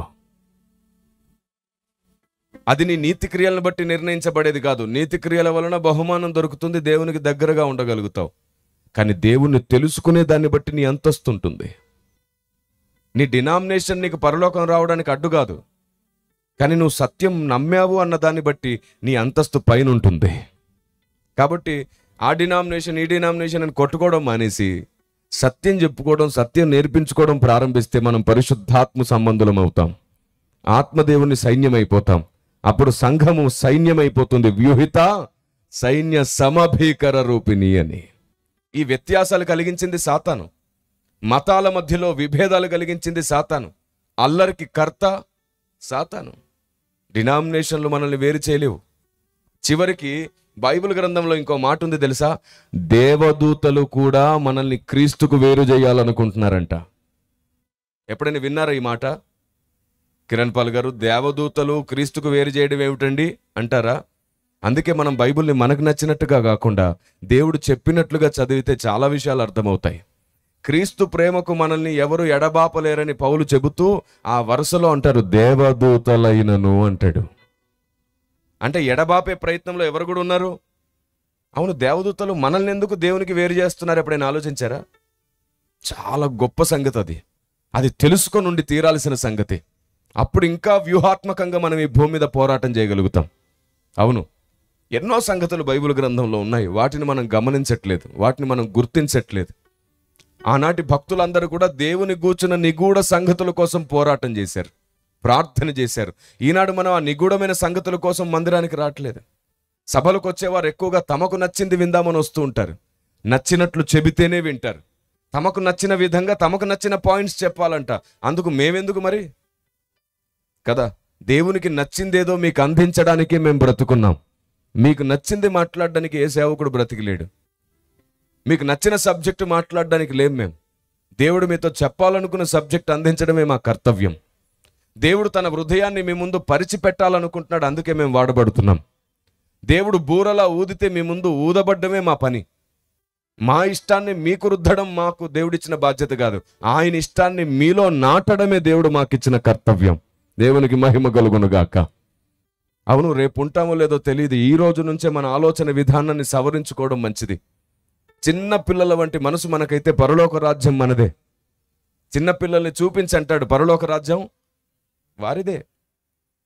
నేను మళ్ళీ చెప్తున్నాను, ఆయన ముందు మనం ఎప్పుడు చిన్న పిల్లలమే. అందుకే కదా మన రాష్ట్రంలో ఒక సామెత ఉంటుంది, ఏమిటంటే ఢిల్లీకి రాజైనా తల్లికి కొడుకే. మనం ఎంత గొప్పవారమైనా సరే ఆయనకు మాత్రం చిన్న బిడ్డలమే, పసిపిల్లలమే. ఆయన ముందుకు మనం వెళ్ళినప్పుడు జాగ్రత్తగా మాట్లాడడం మంచిది. వాస్తవానికి నరుని జ్ఞాపకం చేసుకుంటకు నరుడు ఏ పాటివాడు అని అంటారు కదా. అవును, ఏ పాటివారం మనం ఎలా కొలుచుకుందాం? మనం అంటాం ధూళిని ప్రభువా నేను, దుమ్మును ప్రభువా నేను, నలుసును ప్రభువా నేను, ఇలా ప్రార్థిస్తూ ఉంటాం. నిజమే, మనం ఆవిరి వంటి వారము, దుమ్ము వంటి వారమే. కానీ మీకు ఒక విషయం అర్థం అవడానికి చెప్తాను. ఆవగింజ మీ 2 వేళ్ల మధ్యలో ఒకసారి ఇలా పట్టుకొని చూస్తే మీకు ఆ ఆవగింజ కనబడదు. ఈ 2 వేళ్ళు మూసేస్తాయి అన్నమాట ఆవగింజను కనబడకుండా. అంత చిన్నది ఆవగింజ. అలాంటి ఆవగింజలు ఒక 100 టన్నులు, కింటలు కాదు, 100 టన్నుల ఆవగింజలు తీసుకొని ఒక్క ఆవగింజ మీద భూమి అని బియ్యం గింజ మీద పేరు రాసినట్టు రాసి ఆ ఆవగింజని ఆ 100 టన్నుల ఆవగింజల్లో విసిరేసి ఒక 1000 మంది కూర్చోగలిగిన పెద్ద హాల్లో ఆ 100 టన్నుల ఆవగింజల్ని కూడా పోసేసి మీలో ఎవరినైనా ఒకరిని పంపించి ఆ భూమి అని రాసిన ఆవగింజని తెమ్మంటే ఎవరు తేగలరు? ఎవరి వల్ల అవుతుంది? 100 టన్నుల ఆవగింజల్లోంచి ఆ ఆవగింజని వెతుక్కొని రావాలి. సాధ్యమా? అలాగే ఈ మహావిశ్వంలో భూమిని వెతకమని ఒకవేళ దేవుడు మనల్ని పైకి తీసుకెళ్లి విడిచిపెడితే మనం వెతుక్కోలేం భూమిని. అన్ని కోటాను కోట్ల ప్రపంచాలు ఉన్నాయి ఈ మహావిశ్వంలో. అన్ని గ్రహాలు, గ్రహమండలాలు, గెలాక్సీలు, పాలపుంతలు, నెబ్యులాలు, 1 కాదు 2 కాదు, ఎన్నో వింతలు కలిగినటువంటి మహావిశ్వం ఇది. చాలా పెద్ద విస్తీర్ణమైన విశ్వం. ఇప్పటి వరకు శాస్త్రజ్ఞులు కనుక్కుంది 10% మాత్రమే. ఇంకా 90% శాస్త్రజ్ఞులు కనుగొనలేకపోతున్నారు. అంత పెద్ద సృష్టి ఆయన తన అరచేతుల్లో బంధించగలడు, భద్రం చేయగలడు. అంత గొప్పవాడు ఆయన. దేవునికి స్తోత్రం. ఆకాశ మహాకాశములు పట్టజాలని దేవుడు. Praise the Lord. సరే, భూమి సైజే ఆవగింజ అయితే ఆలోచించండి. భూమి సైజే ఆవగింజ అయితే ఆ భూమి మీద మన దేశం సైజ్ ఎంత? ఆ ఆవగింజ మీద మన దేశం సైజ్ ఎంత? భూమి సైజు ఆవగింజ, మన దేశం సైజ్ ఎంత? దాని మీద ఓ చిన్న గీత, పిన్నిస్తో ఒక చిన్న గీత అలా ఒకసారి అలా గీసినంత. దేశం సైజే ఒక చిన్న గీత అయితే మన రాష్ట్రం సైజ్ ఎంత? అదే పిన్నిస్తో చిన్న చుక్క అలా చిన్న డాట్ పెడితే ఎంతో అంత సైజు. మన రాష్ట్రం సైజే ఆవగింజ మీద ఒక చిన్న డాట్ అయితే మీ విశాఖపట్నం సైజ్ ఎంత? ధూళిలో కనబడే ధూళిలో ఉండే చిన్న కణమంత, ఓకే, ధూళిలో ఉండే కణమంత సైజు విశాఖపట్నంది అయితే మీ సైజ్ ఎంత? అసలు నేను ధూళిని అనడానికి కూడా సైజు. ఇప్పుడు చెప్పండి, నరుని జ్ఞాపకం చేసుకుంటూ నరుడు అసలు సైజే లేని వాడిని ఆయన ఏమంటున్నాడు తెలుసా? నాకు నీ హృదయంలో స్థానం ఇవ్వు, నాకు నచ్చింది నీ హృదయంలో ఉండనివ్వు. ఒకరోజు నేను నిన్ను నా పక్కన కూర్చొని పెట్టుకుని అంతస్తుకు తీసుకొస్తాను. Praise the Lord. యోగ్యత లేని వాడికి యోగ్యత వచ్చేది ఆయన్ని చేర్చుకున్నప్పుడు మాత్రమే. Praise the Lord. మనం జీరో. ఈ జీరో పక్కన ఆయన వచ్చి నిలబడ్డాడు కాబట్టే ఈ జీరోకు విలువ వచ్చింది కదా. దేవుని ప్రజ, ఆలోచన విధానాన్ని ఎంత జాగ్రత్తగా కాపాడుకుంటామో దేవుణ్ణి మనం అంత ఎక్కువగా సంతోషపరచగలుగుతాం. మన భక్తి జీవితంలో మనకు దేవుడు అర్థమయ్యాడనేది అబద్ధం. దేవుడు ఇంకా అర్థం కాలేదు మనకి. దేవుడు అర్థమై ఉంటే ఆయనకు నచ్చిందేదో దాన్ని మనం ఎక్కువ మాట్లాడుకుంటాం. దేవుడు అర్థమై ఉంటే ఆయనకు నచ్చింది ఎక్కువ చేస్తాం. మనం ఆయనకు నచ్చింది, మనకు నచ్చింది ఆయనకు నచ్చింది అనుకుంటున్నాం. కానీ ఆయన ఈ చివరి దినాల్లో ఏం చేయాలనుకున్నాడో అది ఇంకా మనకు అర్థం కాలేదు. దానిని కూడా నేను ఒకసారి మీతో మాట్లాడతాను ఇప్పుడు. మెట్టుకు ఒకటి మాత్రం నిజం, పరలోక రాజ్యంలో అందరూ ఒక దగ్గర ఉండం. ఒక మాట అడుగుతాను, నాకు చెప్పండి, మీకు దేవుని మనసులో చోటు కావాలా, పరలోకంలో చోటు కావాలా? కొందరు ఆలోచిస్తున్నారు, ఇదేమిటి రెండు ఒకటే కదా, రెండింటిని సపరేట్ చేస్తాడేమిటి కిరణ్ పాల్ గారు? రెండు ఒకటి కాదు. పరలోకంలో చోటు సంపాదించుకుంటే నీ భక్తిని బట్టి, నీ అంతస్తుని బట్టి ఎక్కడో చోటు ఉంటావు. కానీ దేవుని మనసులో చోటు సంపాదించుకుంటే పరలోకంలో నువ్వు ఏ మూలనున్నా పిలిచి మరి పక్కన కూర్చుండబెట్టుకుంటాడు ఆయన. దేవునికి మహిమ కలుగునుగాక. ఆయన మనసులో చోటు సంపాదించుకుందాం మనం. ఆయన మనసులో చోటు సంపాదించుకోవడానికి మనం ప్రతిరోజు నేర్చుకోవాలి, ప్రతిరోజు మార్చుకోవాలి. గడిచిన 16 సంవత్సరాలుగా నేను ఈ స్లోగన్ మాట్లాడుతూనే ఉన్నాను. ప్రతిరోజు నేర్చుకుందాం, ప్రతిరోజు మార్చుకుందాం. అప్పుడు మనం భక్తులమైపోతాం. నేర్చుకునేవాడు ఎప్పుడు భ్రష్టుడు కాడు, మార్చుకునేవాడు ఎప్పుడు భ్రష్టుడు కాడు. కానీ ఒకటి నిజం, మనలో మనం అందరం ఎప్పుడు సంపూర్ణం కాము. ఈ భూమి మీద మనలో ఏదో ఒకటి మిగిలిపోతుంది. ఆ మిగిలిపోయిన దాన్ని క్రీస్తు సంపూర్ణం చేస్తాడు. Praise the Lord. మనం పరలోకానికి వెళ్ళినప్పుడు కూడా ఎక్కడో కొరత ఉంటుంది మనకి. ఆ కొరతను ఆయన పూర్తి చేస్తాడు. అవును, మనం దేవుడు కాదు కదా, మనలో ఎప్పుడు ఏదో లోపం ఉంటుంది. పౌలు నేను ఇంకా సంపూర్ణయ్యానని అనుకోవట్లేదు అన్నాడు. పౌలే అలాంటి ఒక స్టేట్మెంట్ ఇస్తే మనం ఏ పాటి మనుషులం? మనం గర్వపడిపోతాం. కొంచెం అభిషేకం ఉంటే చాలు నన్ను మించిన వాడు లేడు అనుకుంటాం. లేదు, అసలు దేవుని దృష్టికి అది లెక్కలోనే లేదు. అసలు మనం అతిశయించడానికి ఒకటే ఒక కారణం. ఇర్మియా 9:24 అంటాడు, అతిశయించువాడు దేనిని బట్టి అతిశయింపవలననగా భూమి మీద కృప చూపుచు నీతి న్యాయములు జరిగించుచున్న యెహోవాను నేనే అని గ్రహించి నన్ను పరిశీలనగా తెలుసుకొనుటను బట్టియే అతిశయింపవలెను. అట్టి వాటిలో ఆనందించువాడనని యెహోవా సెలవిస్తున్నాడు. ఆయన్ని పరిశీలనగా తెలుసుకుంటేనే అతిశయించాలి మనం. ఆయన ఎంత ఎక్కువ అర్థమైతే అంత ఎక్కువగా అతిశయించవచ్చు మనం. అలాంటిది బైబిల్ గ్రంథంలో ఎందరో భక్తులను సరిగ్గా చూడలేకపోతున్నాం. ఇక్కడే ఉన్నా సరే మనం గుర్తించలేకపోతున్నాం. ఇంకా పరిశుద్ధాత్మ దేవునితో ఎలా నడుస్తాను చెప్పండి? అందుకే మీరు వినువారు మాత్రమై ఉండక పరిశీలించేవారై ఉండాలన్నాడు. ఇక్కడ ఎక్కడ గిద్యోను పిరికివాడుగా కనబడుతున్నాడో నాకు అర్థం కాలేదు. నా చిన్నతనం నేను అదే నమ్మాను. సేవలోకి వచ్చిన కొత్తలో నేను అదే నమ్మాను.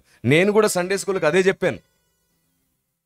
ఒకరోజు ప్రార్థనలో కన్నీళ్లు గార్చి ప్రార్థన చేస్తుంటే పదే పదే గిద్యోను గురించి జ్ఞాపకం వస్తుంది.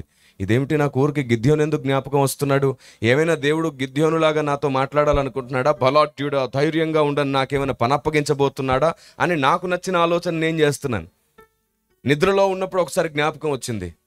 సేవకు వెళ్తున్నాను, బస్సులో కూర్చున్నాను, అప్పుడు జ్ఞాపకం వచ్చింది. నేను అనుకున్నాను, దేవుడు ఏదో ఒక విషయం నాకు బయలుపరచాలనుకుంటున్నాడేమో. పదే పదే దేవుడు నాతో మాట్లాడాలనుకుంటే నేను నాకు నచ్చింది ఆలోచించి ఆయన చెప్పేది వినలేకపోతున్నాను అని పొరపాటుగా నేను చేసిన దాన్ని మరలా దేవుని సన్నిధిలో క్షమాపణ అడిగి ప్రార్థన ప్రతిష్ఠించుకుని ఒక రోజంతా దేవుణ్ణి అడగడం ప్రారంభించాను. నన్ను క్షమించు, నువ్వు నీకు నచ్చింది చెప్పాలనుకుంటే నాకు నచ్చింది ఊహించుకున్నాను నేను ఇన్నాళ్ళు. గిద్యోను గురించి ఏం చెప్పాలనుకుంటున్నావు ప్రభువా అంటే అప్పుడు వినబడింది, గిద్యోను పిరికివాడని బోధించకు. గిద్యోను బాధ్యత గలవాడు, గిద్యోను రోషం గలవాడు. ఎవరు రాకపోయినా ఒంటరిగా శత్రువు గుంపులోనికి వెళ్ళి శత్రువుల దగ్గర ఉన్నటువంటి గోధుమలను తన ప్రజల కోసం తీసుకురావడానికి ఒంటరిగా వెళ్తూ వస్తుండేవాడు. దాక్కోవడం తప్పు కాదు, అది వ్యూహంలో భాగం, అది గెలవడానికి చేసే ప్రయత్నంలో భాగం. ఎందుకంటే వీరి వస్తువులు, వీరికున్న ధాన్యము, వీరికున్న సమస్తాన్ని వాళ్ళు అన్యాయంగా తీసుకొని వెళ్ళిపోయారు. అంతమంది సైన్యాన్ని ఒక్కడు ఎలా గెలవగలడు? కనీసం ఒకరికి భోజనం పెట్టే ప్రయత్నం చేయాలంటే అది తప్పనిసరి కర్తవ్యం అయిపోతుంది. వారి సొమ్ముని లేదా వారి వస్తువులను వారు తెచ్చుకుంటున్నారు వెనక్కి. అది దొంగతనం కూడా కాదు.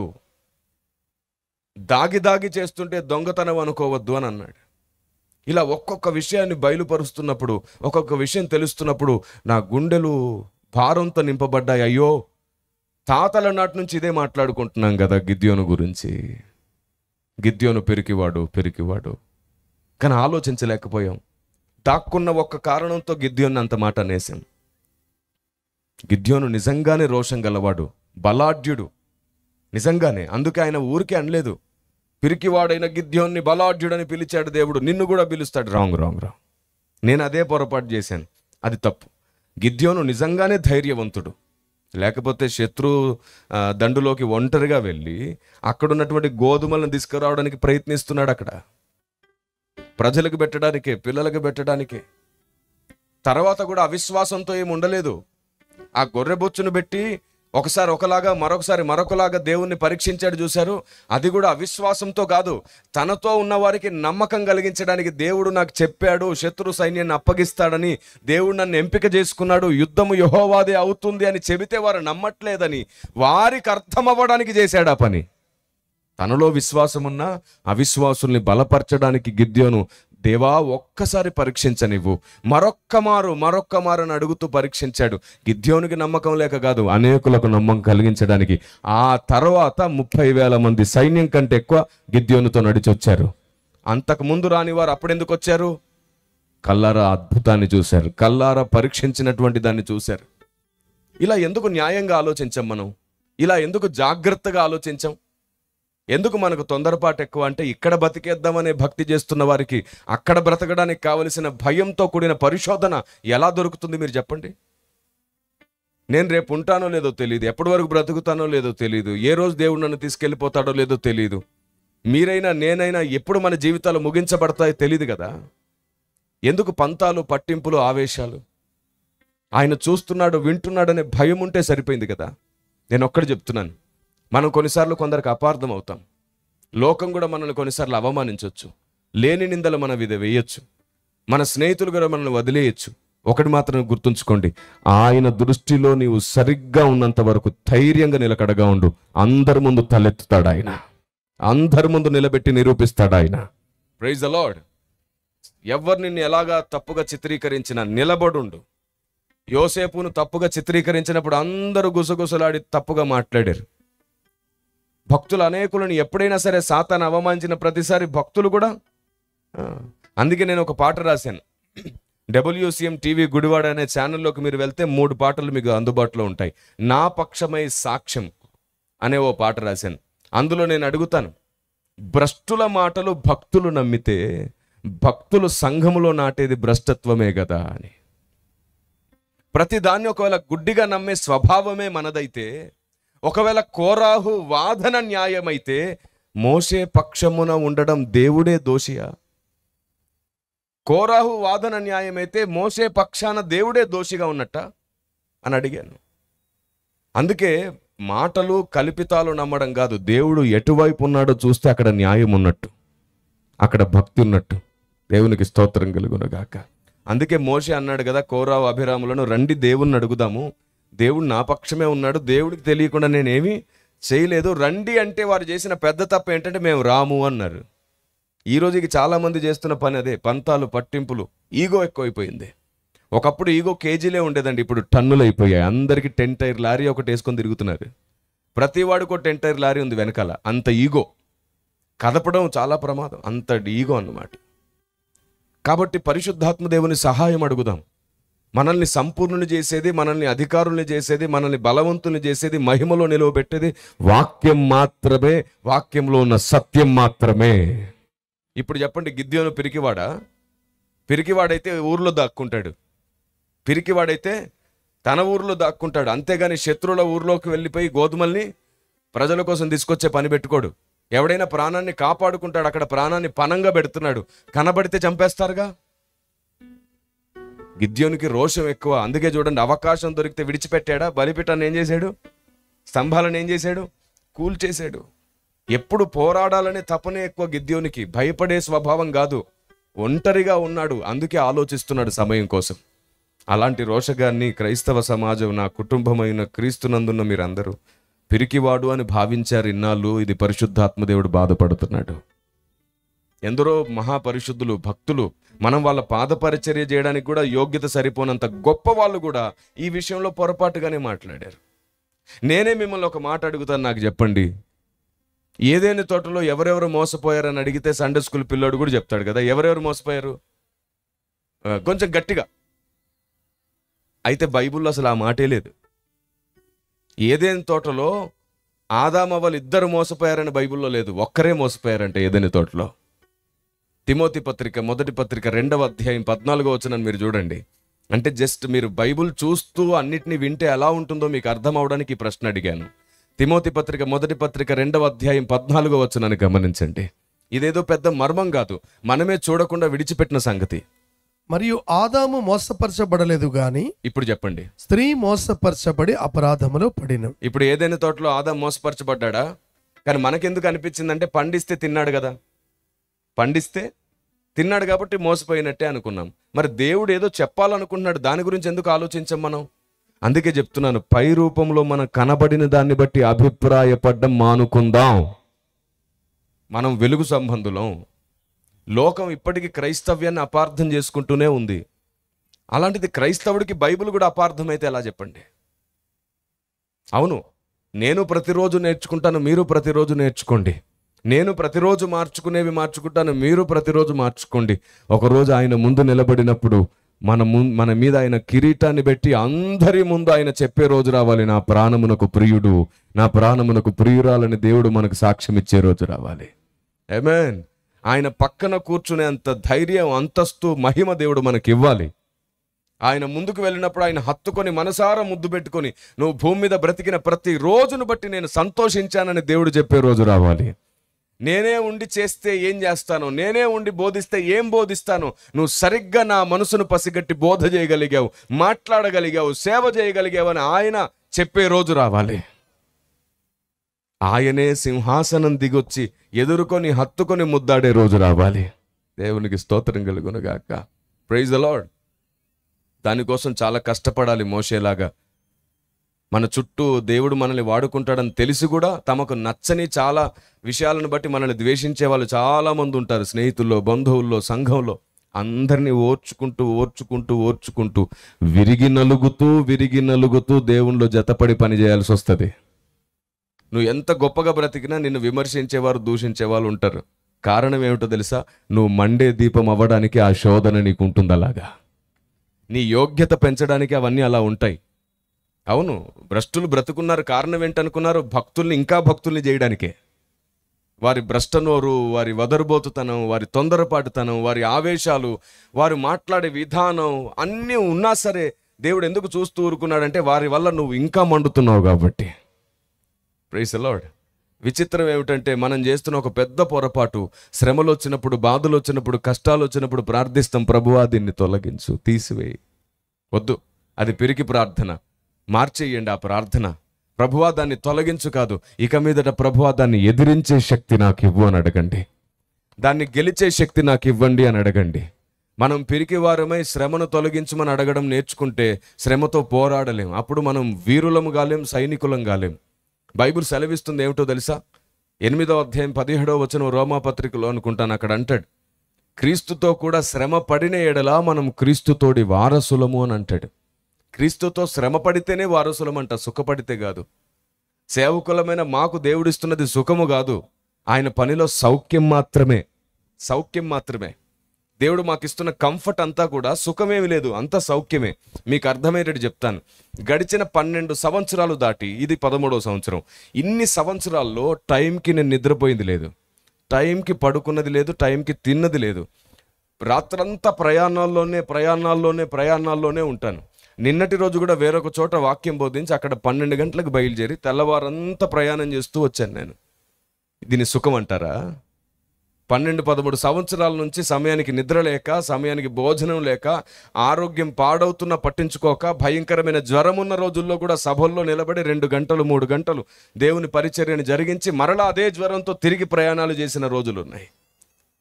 ఇంత భీకరమైనటువంటి పోరులో కుటుంబంతో సమయం గడపడానికి లేదు, పిల్లలతో సమయం గడపడానికి లేదు. ఆర్థిక సమస్యలు ఉంటాయి, అనారోగ్య పరిస్థితులు ఉంటాయి, నమ్మక ద్రోహులు ఉంటారు. పరిస్థితులన్నిటినీ తారుమారు చేస్తుంటాడు సాతాను. వాటన్నిటిని ఎదుర్కోవడానికి ఛాలెంజెస్ ఉంటాయి. ఇవేవైనా సుఖం అంటారా? దీన్ని సౌఖ్యం. పరిచర్య పెరుగుతున్న కొద్దీ పరిచర్య కోసం దేవుడిస్తున్న సౌఖ్యం మాత్రమే కానీ సుఖము కాదు. ఎవరైనా ఒక వ్యక్తి అనేకమైన వాటిని సంపాదించుకొని గొప్పవాడైపోతే అతనికి ఏమిటండి అని అంటారు.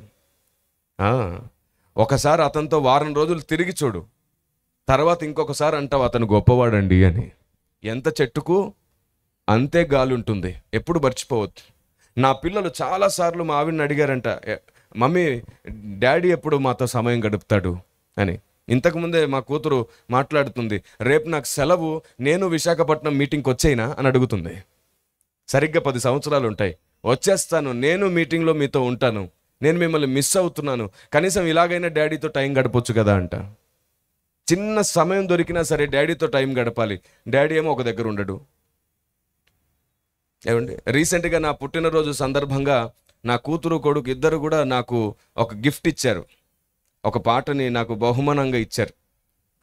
మేము చాలా స్తుతించాను దేవుణ్ణి, పిల్లలకి ఇంత గొప్ప ఆలోచన ఇచ్చినందుకు అని. అందులో వారు చెప్తారు, డాడీ మీరు ఎంతో కష్టపడతారు, మాకు సమయం గడపడానికి కుదరదు, కానీ రాత్రులు మీరు మా దగ్గరకు వచ్చి మేము పడుకున్నప్పుడు మా నుదుటి మీద ముద్దు పెట్టి కొద్దిసేపు మమ్మల్ని కదిపి వెళ్తారు కదా, హౌ స్వీట్ డాడీ అని చెప్పి ఆ జ్ఞాపకాలని వారు తలుచుకొని ఒక పాట పాడారు. నాకు మాట ఇచ్చారు, మా గురించి నీకే ఆలోచన ఉందో డాడీ దాన్ని పూర్తి చేస్తాం ఖచ్చితంగా అని. నాకు అప్పుడు అనిపించింది, నేను నా చిన్నతనంలో తల్లిదండ్రుల ప్రేమ పొందలేకపోయాను, నా పిల్లలకి ఏమి ఇవ్వలేకపోతున్నాను. చెప్పండి, దీన్ని సుఖం అంటారా? కలిగున్న ధనము, ధాన్యము, సౌకర్యము, క్షేమము, కార్లు, బిల్డింగ్స్ ఇవన్నీ కూడా సౌకర్యం మాత్రమే. పరిచర్య కోసం కలుగుతున్న సౌకర్యం, సుఖం ఎక్కడుందో చెప్పండి? సుఖమేమీ లేదు. కాబట్టి దేవుని ప్రజ, కనబడుతున్న దాన్ని బట్టి ఎప్పుడు అంచనా వేయొద్దు. అనుభవం కలిగినప్పుడే ప్రతి దాన్ని గూర్చిన అవగాహన వస్తుంది. అందుకే బైబిల్లో ఏముందో తెలుసా? సత్యమును గూర్చిన అనుభవ జ్ఞానం కలిగి మనం ఉండాలని దేవుడు కోరుకుంటున్నాడంట. సత్యమును గూర్చిన అనుభవ జ్ఞానం మనకు కావాలి. దేవుని చిత్తం ఏమిటో తెలుసుకోవడం చాలా ఇంపార్టెంట్. ఇప్పటి వరకు భక్తి సాధనను గూర్చినటువంటి ముఖ్యమైన విషయాలు మీతో పంచుకున్నాను. ఇప్పుడు లోకం క్రైస్తవ్యాన్ని అపార్థం చేసుకున్న ఆ విషయాన్ని కూడా నేను మీతో పంచుకుంటాను. మీకు తెలుసా, భారతదేశం క్రైస్తవ్యాన్ని అపార్థం చేసుకుంది. తిరిగి భారతదేశానికి క్రైస్తవ్యాన్ని అపార్థం చేసుకున్న క్రైస్తవ్యాన్ని అర్థమయ్యేటట్లు చేద్దాం మనం. దేవునికి స్తోత్రం కలుగునుగాక. Praise the lord. ఎస్, భారతదేశం క్రైస్తవ్యాన్ని అపార్థం చేసుకుంది. అపార్థం చేసుకున్నటువంటి క్రైస్తవ్యాన్ని తిరిగి భారతదేశానికి అర్థమయ్యేటట్లు చేయాల్సిన బాధ్యత మనది. ఏంటంటే ఆ సౌండ్ చాలాసేపటి నుంచి వస్తుంది, విన్నారా? అపార్థమైన క్రైస్తవ్యాన్ని తిరిగి అర్థమయ్యేటట్లు చేయాల్సిన బాధ్యత మన మీద ఉంది. ఎక్కడెక్కడ అపార్థమయ్యాం మనం? అసలు అపార్థం అవడానికి కారణం ఏమిటి? ఒక్కటి చెప్తాను. చాలా చోట్ల పల్లెల్లోకి వెళ్ళి లేదంటే సిటీలోకి వెళ్ళి చర్చ్ కట్టుకోవాలి, మాకు స్థలం కావాలి అంటే 90% మంది ఇవ్వడానికి ఇష్టపడట్లా. కారణం ఏమిటో తెలుసా? బాబోయ్ మీరు హారన్లు పెడతారు, సౌండ్లు పెడతారు, తట్టుకోలేమో అని అంటున్నారు. భీమవరంలో మేము పరిచర్య చేస్తున్నాం గడిచిన 9 సంవత్సరాలుగా. దాదాపుగా 5 సంవత్సరాలు మాకు అక్కడ ఎలాంటి స్థలం దొరకలేదు. భీమవరంలో గుడివాడ నుండి 70 కిలోమీటర్ల ప్రయాణం చేసి పరిచర్య చేస్తుంటాం అక్కడ. దాదాపుగా 6-7 సంవత్సరాల తర్వాత ఒక్క ప్లేస్, అది కూడా ఊరికి బయట రైల్వే ట్రాక్ పక్కన దొరికింది మాకు. ఇప్పుడు అక్కడ ఒక పెద్ద ఆరాధన స్థలాన్ని సిద్ధపరిచి అక్కడ ఆరాధన చేస్తున్నాం. ఈ 5-6 సంవత్సరాలు అక్కడ స్థలం దొరక్కపోయేసరికి నేను చాలా వేదన పడ్డాను. ఎందుకు దొరకట్లా? స్థలం ఉంది, రెడీగా ఉంది, కానీ చర్చ్ అనగానే ఇవ్వట్లా.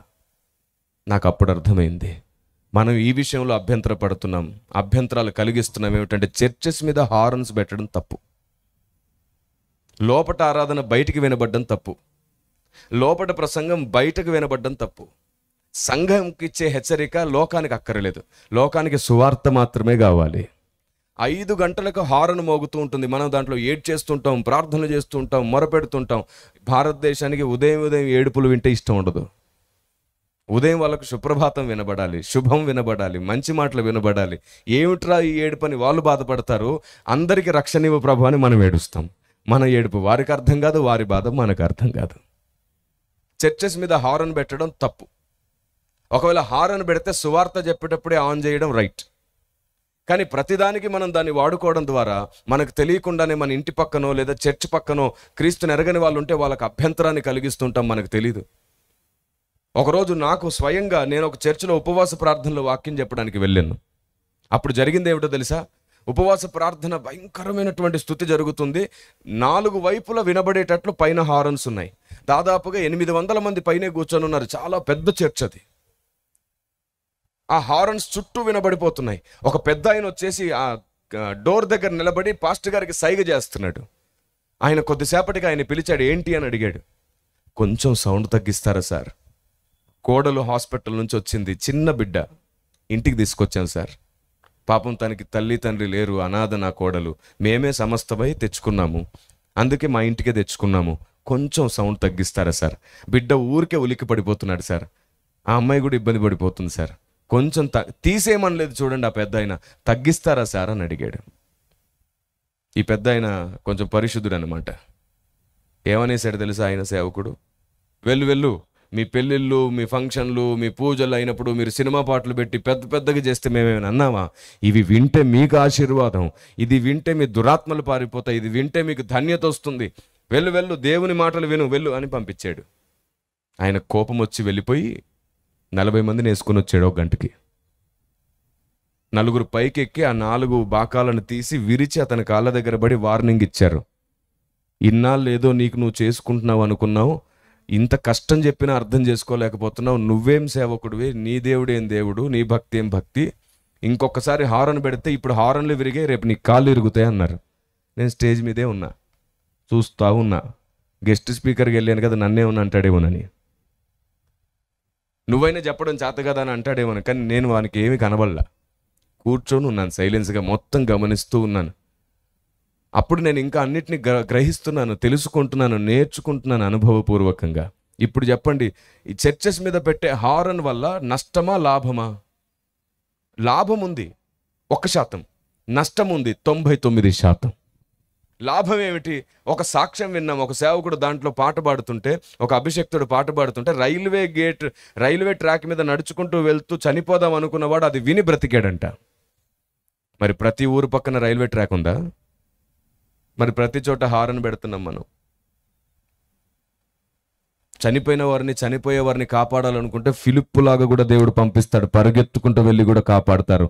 నా దేవుడు శక్తిమంతుడు, దేవునికి స్తోత్రం కలుగునుగాక. ఆ ఒక్కరిద్దరం కోసం 1000 మందిని మనం పోగొట్టుకోవద్దు. ఇది ఎందుకు చెప్తున్నానంటే అందరికీ ఈజీగా అర్థమయ్యే విషయం. ఇలాంటివి ఎన్నో మిస్టేక్స్ మన ద్వారా జరుగుతున్నాయి. అందుకే లోకం ఇప్పటికీ మనల్ని అపార్థం చేసుకుంటుంది.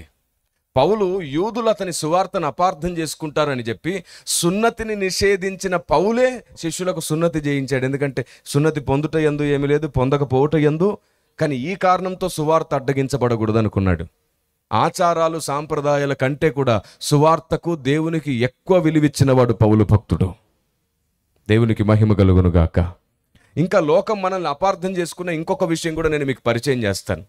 ఒకసారి ఒక పూజారి గారు నాతో అన్నారు, కిరణ్ పాల్ గారు, యేసుప్రభుని నమ్ముకుంటే మా పెళ్లిళ్లకు, మా చావులకు, మా ఫంక్షన్లకు రాకూడదటండి, నిజమేనా? మీ బైబిల్లో అలా ఉందా అని అడిగాడు. మీరు చెప్పండి, బైబిల్లో క్రైస్తవుడు యేసుప్రభుని నమ్మని వాళ్ళ పెళ్లిళ్లకు, చావులకు, ఫంక్షన్లకు వెళ్ళకూడదని ఉందా? క్రైస్తవుడికి అలాంటి ఆజ్ఞ ఒక్కటైనా ఉందా? అది యూదుల ఆజ్ఞ, అది యూదుల సాంప్రదాయం, అది యూదుల పద్ధతి. యూదులు ఎవరితో కలవరు, ఎవరిని తమలో కలవనివ్వరు. మనం యూదులమా?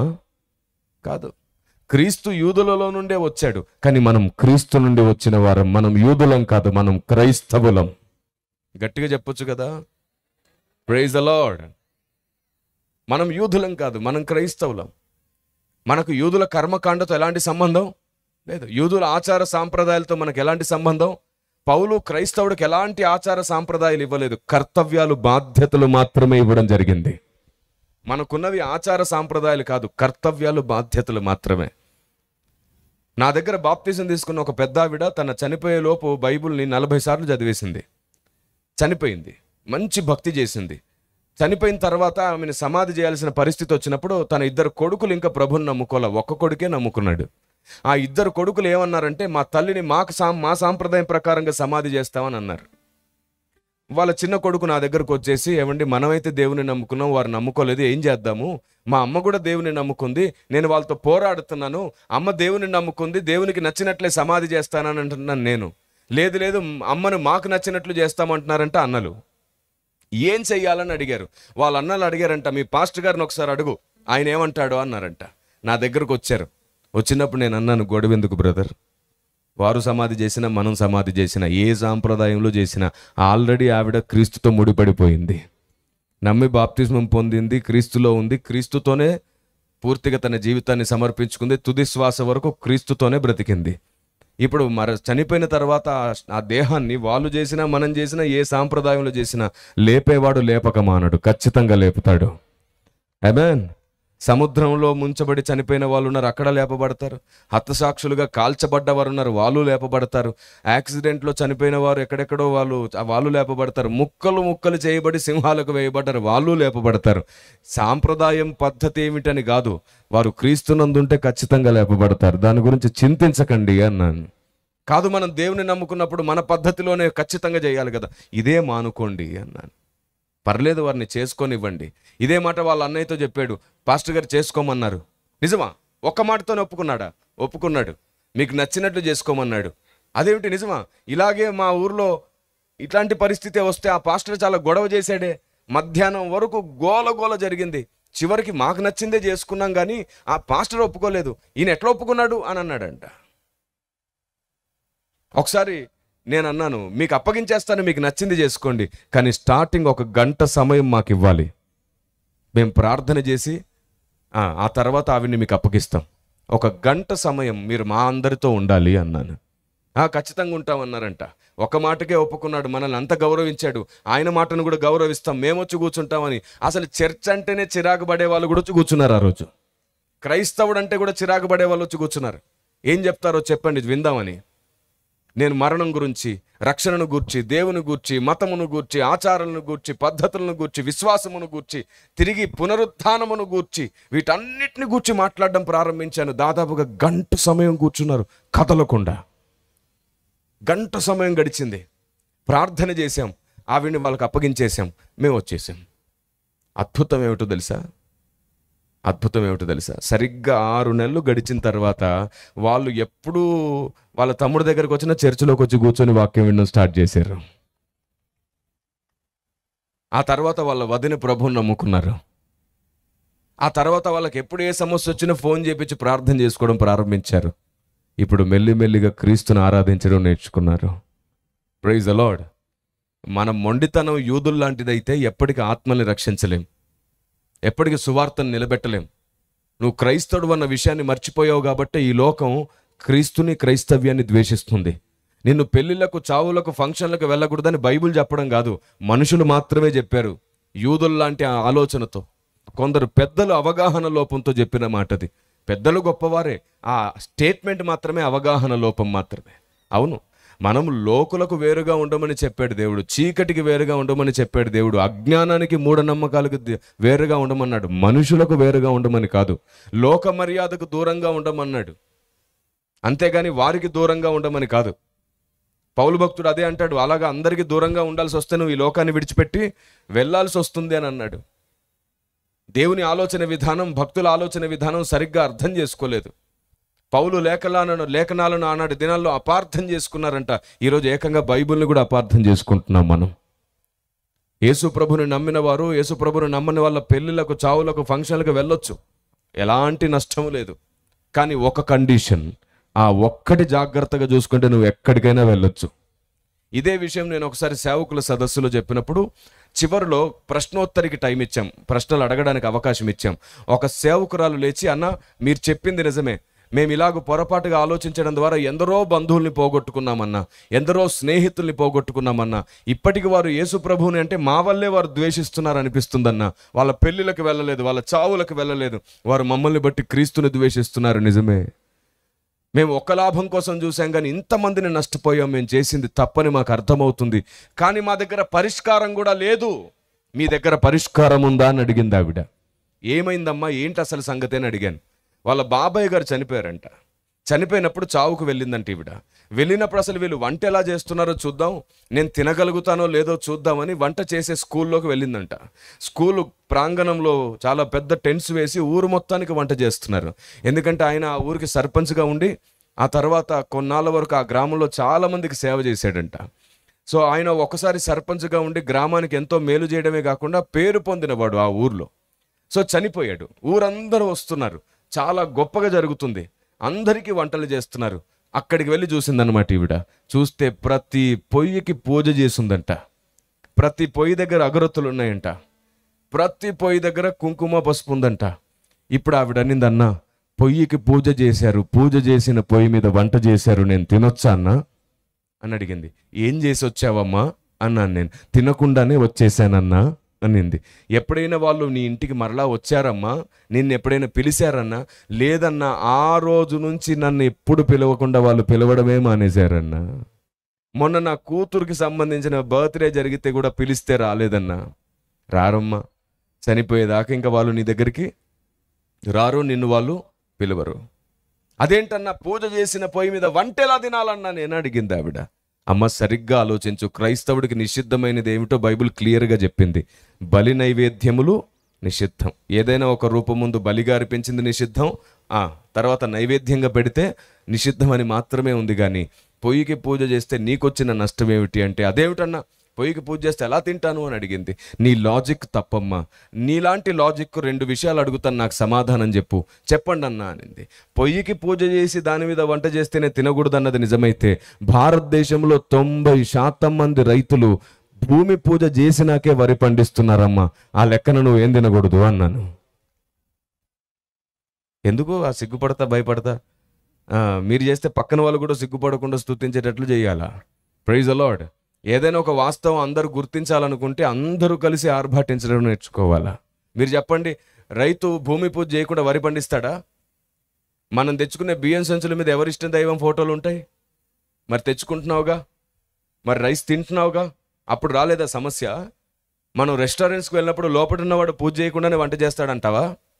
మరి తింటున్నావుగా. అంతెందుకు, మీకు బాగా ఇష్టమైంది బంగారం షాప్కి వెళ్తే మార్వాడి పూజ చేయకుండానే బంగారం తయారు చేస్తున్నాడా? వాడు పూజ చేసినాకే తయారు చేశాడుగా బంగారం. దయచేసి అవన్నీ తీసుకొచ్చి ఇక్కడ వేసేయండి. అయితే అయ్యగారు మళ్ళీ ఇంకొక సభ పెట్టేస్తారు అప్పుడు చక్కగా. అబ్బో, నా బంగారం వేయనంటావు నువ్వు వేసుకున్న చెప్పులు ఆయా షాపుల్లో పూజ చేసినాకే అమ్ముకుంటారు వాళ్ళు. చివరికి నువ్వు ఉదయం బస్సు ఎక్కినప్పుడు కూడా చూడు, తన ఇష్టదైవానికి ఒక అగరొత్తి వెలిగించి బస్ డ్రైవర్ స్టార్ట్ చేస్తాడు. అప్పుడు నువ్వు ఆ బస్సు కూడా ఎక్కకూడదు. అంతెందుకు, ట్రైన్ కేంద్ర మంత్రి వచ్చి స్టార్ట్ చేయకపోతే అది స్టార్ట్ అవుతుందా? కేంద్ర మంత్రి వచ్చి పూజ చేసి కొబ్బరికాయ కొట్టి అప్పుడు ఆ కొత్త ట్రైన్ని స్టార్ట్ చేసి ఉంటాడు కదా. ప్లేన్ కూడా అంతే కదా. చివరికి ఇక్కడ మనం వేసుకున్న బట్టలు కూడా అంతే కదా. ఏ షాప్కి వెళ్ళినా సరే మీరు వేసుకున్న కళ్ళజోడుతో సహా ఏదైనా సరే ఆయా షాపుల్లో కార్లతో సహా షోరూంలో తమ ఇష్టదైవానికి వారు పూజ చేసినాకే పని ప్రారంభిస్తారు. ఉదయాన్నే మీరు ఒక షాప్కి వెళ్ళి కేజీ షుగర్ అడగండి, తమ ఇష్టదైవానికి వాళ్ళు మొక్కుకోకుండా నీకు కేజీ షుగర్ ఇచ్చేస్తారా? మరి ఈ లెక్కను చూస్తే నువ్వు అసలు ఏమి తినడానికి లేదు, ఉండడానికి వీల్లేదు. చివరికి వీచే గాలిని కూడా వాయుదేవుడా అంటారే వాళ్ళు. అప్పుడు పీలవడం మానేస్తావా? సరిగ్గా ఆలోచించి చూడు. అది వృత్తి ధర్మం. వృత్తి ధర్మానికి బలికి ఎలాంటి సంబంధం లేదు. వృత్తి ధర్మానికి నైవేద్యానికి ఎలాంటి సంబంధం లేదు. ఆ పొయ్యికి పూజ చేసే వ్యక్తులను నేను అడిగాను, వంట చేసే వాళ్ళు ఎవరైనా చేస్తే మీరు అడగండి. ఎందుకంటే మీరు ఆ పూజ చేస్తారంటే, అయ్యో ఎవరికి అభ్యంతరంగా ఉండాలని కాదు సార్, అగ్నిదేవుడా మా పని ప్రారంభిస్తున్నాం, ముగిసే వరకు తోడుండవా అని అడుగుతారంట, సహాయం చేయమని అడుగుతారంట. అంతేగాని అగ్నిదేవుడా పైందంతా నీకే స్వాహ అనేం పెట్టరు అక్కడ. వాళ్ళు అక్కడ సమర్పణ లేదు, ఏమీ లేదు. అది మనకెట్లా నిషిద్ధమైంది? నిషిద్ధం కాదు. వెంటనే ఇంకొక ఆయన ఇలాంటి ప్రస్తావన వచ్చినప్పుడు నన్ను అడిగారు. 15 సంవత్సరాల క్రితం బిజ్జల్లవాడి అనేటువంటి కర్ణాటక ప్రాంతంలో ఒక చోట సువార్తకు వెళ్ళాను నేను. నాకు సువార్త అంటే చాలా ఇష్టం. దాదాపుగా 760 గ్రామాలకు పైగా నేను ఒంటరిగా తిరిగిన సందర్భాలు ఉన్నాయి. కాలినడకలో తిరిగాను, బైక్ మీద తిరిగాను, సైకిల్ మీద తిరిగాను, ఆటోల్లో వెళ్ళాను, పేపర్ బండ్లో వెళ్ళాను. 760 గ్రామాలకు పైగా తిరిగి సువార్త చేశాను 10 సంవత్సరాల పాటు. దేవునికి స్తోత్రం కలుగునుగాక. వ్యక్తిగత అనుభవాలు దేవుడు నాకు పెక్కుగా అనుగ్రహించాడు. చాలా విస్తారమైన అనుభవాలు ఇచ్చాడు దేవుడు. కింద స్థాయిలో ఎక్కడో ఉండడం ఎరుగుదును, ఇప్పుడు పైన ఉండడం కూడా ఎరుగుదును. దేవునికి స్తోత్రం కలుగునుగాక. 10 సంవత్సరాల పాటు దొడ్డ పని జరిగేటట్లు చేశాడు. ఆ తర్వాత దేవుడు నన్ను దేశ విదేశాల్లో వాడుకుంటున్నాడు. దేవునికి స్తోత్రం. 10 సంవత్సరాలు పల్లె గ్రామాల్లో తిరిగి చేశాను, 9 సంవత్సరాల నుంచి విదేశాల్లో తిరిగి చేస్తున్నాను. ఎప్పుడైతే మనం విరిగి నలుగుతామో, దొడ్డ పని చేస్తామో, అప్పుడే అధ్యక్ష పదవిని ఇస్తాడు దేవుడు, అధికార బలాన్ని ఇస్తాడు దేవుడు. అనుభవం లేక కాదు, విరిగి నలగలేక కాదు, ప్రతి అనుభవాన్ని, ప్రతి విరిగి నలిగిన అనుభవాన్ని హృదయంలో పట్టుకొని సేవ చేస్తున్నాను. కొన్నిసార్లు మా వల్ల కూడా పొరపాట్లు జరుగుతాయి, తప్పులు జరుగుతాయి, ఎందుకంటే నరమాత్రులం కదా. అవును, అలా మా జీవితాల్లో పొరపాట్లు జరిగినప్పుడు, మేము ఎక్కడైనా పడిపోయినప్పుడు భక్తులుగా మేము మిమ్మల్ని నిలబెడితే మీరు తిరిగి చెలసాల పునాదులు వణికేటట్లు ప్రార్థించి సేవకులు నిలబెట్టి కట్టాలి. దేవునికి స్తోత్రం కలుగునుగాక. ఆమేన్. అతని సేవకుడా, ఇతని సేవకుడా, అలా చేస్తాడా, ఇలా చేస్తాడా అని చెప్పి నిందించడం కాదు. అలా మేము నిందించడం ప్రారంభిస్తే మీరు ఒక్కరు నిలబడరు మా ముందు.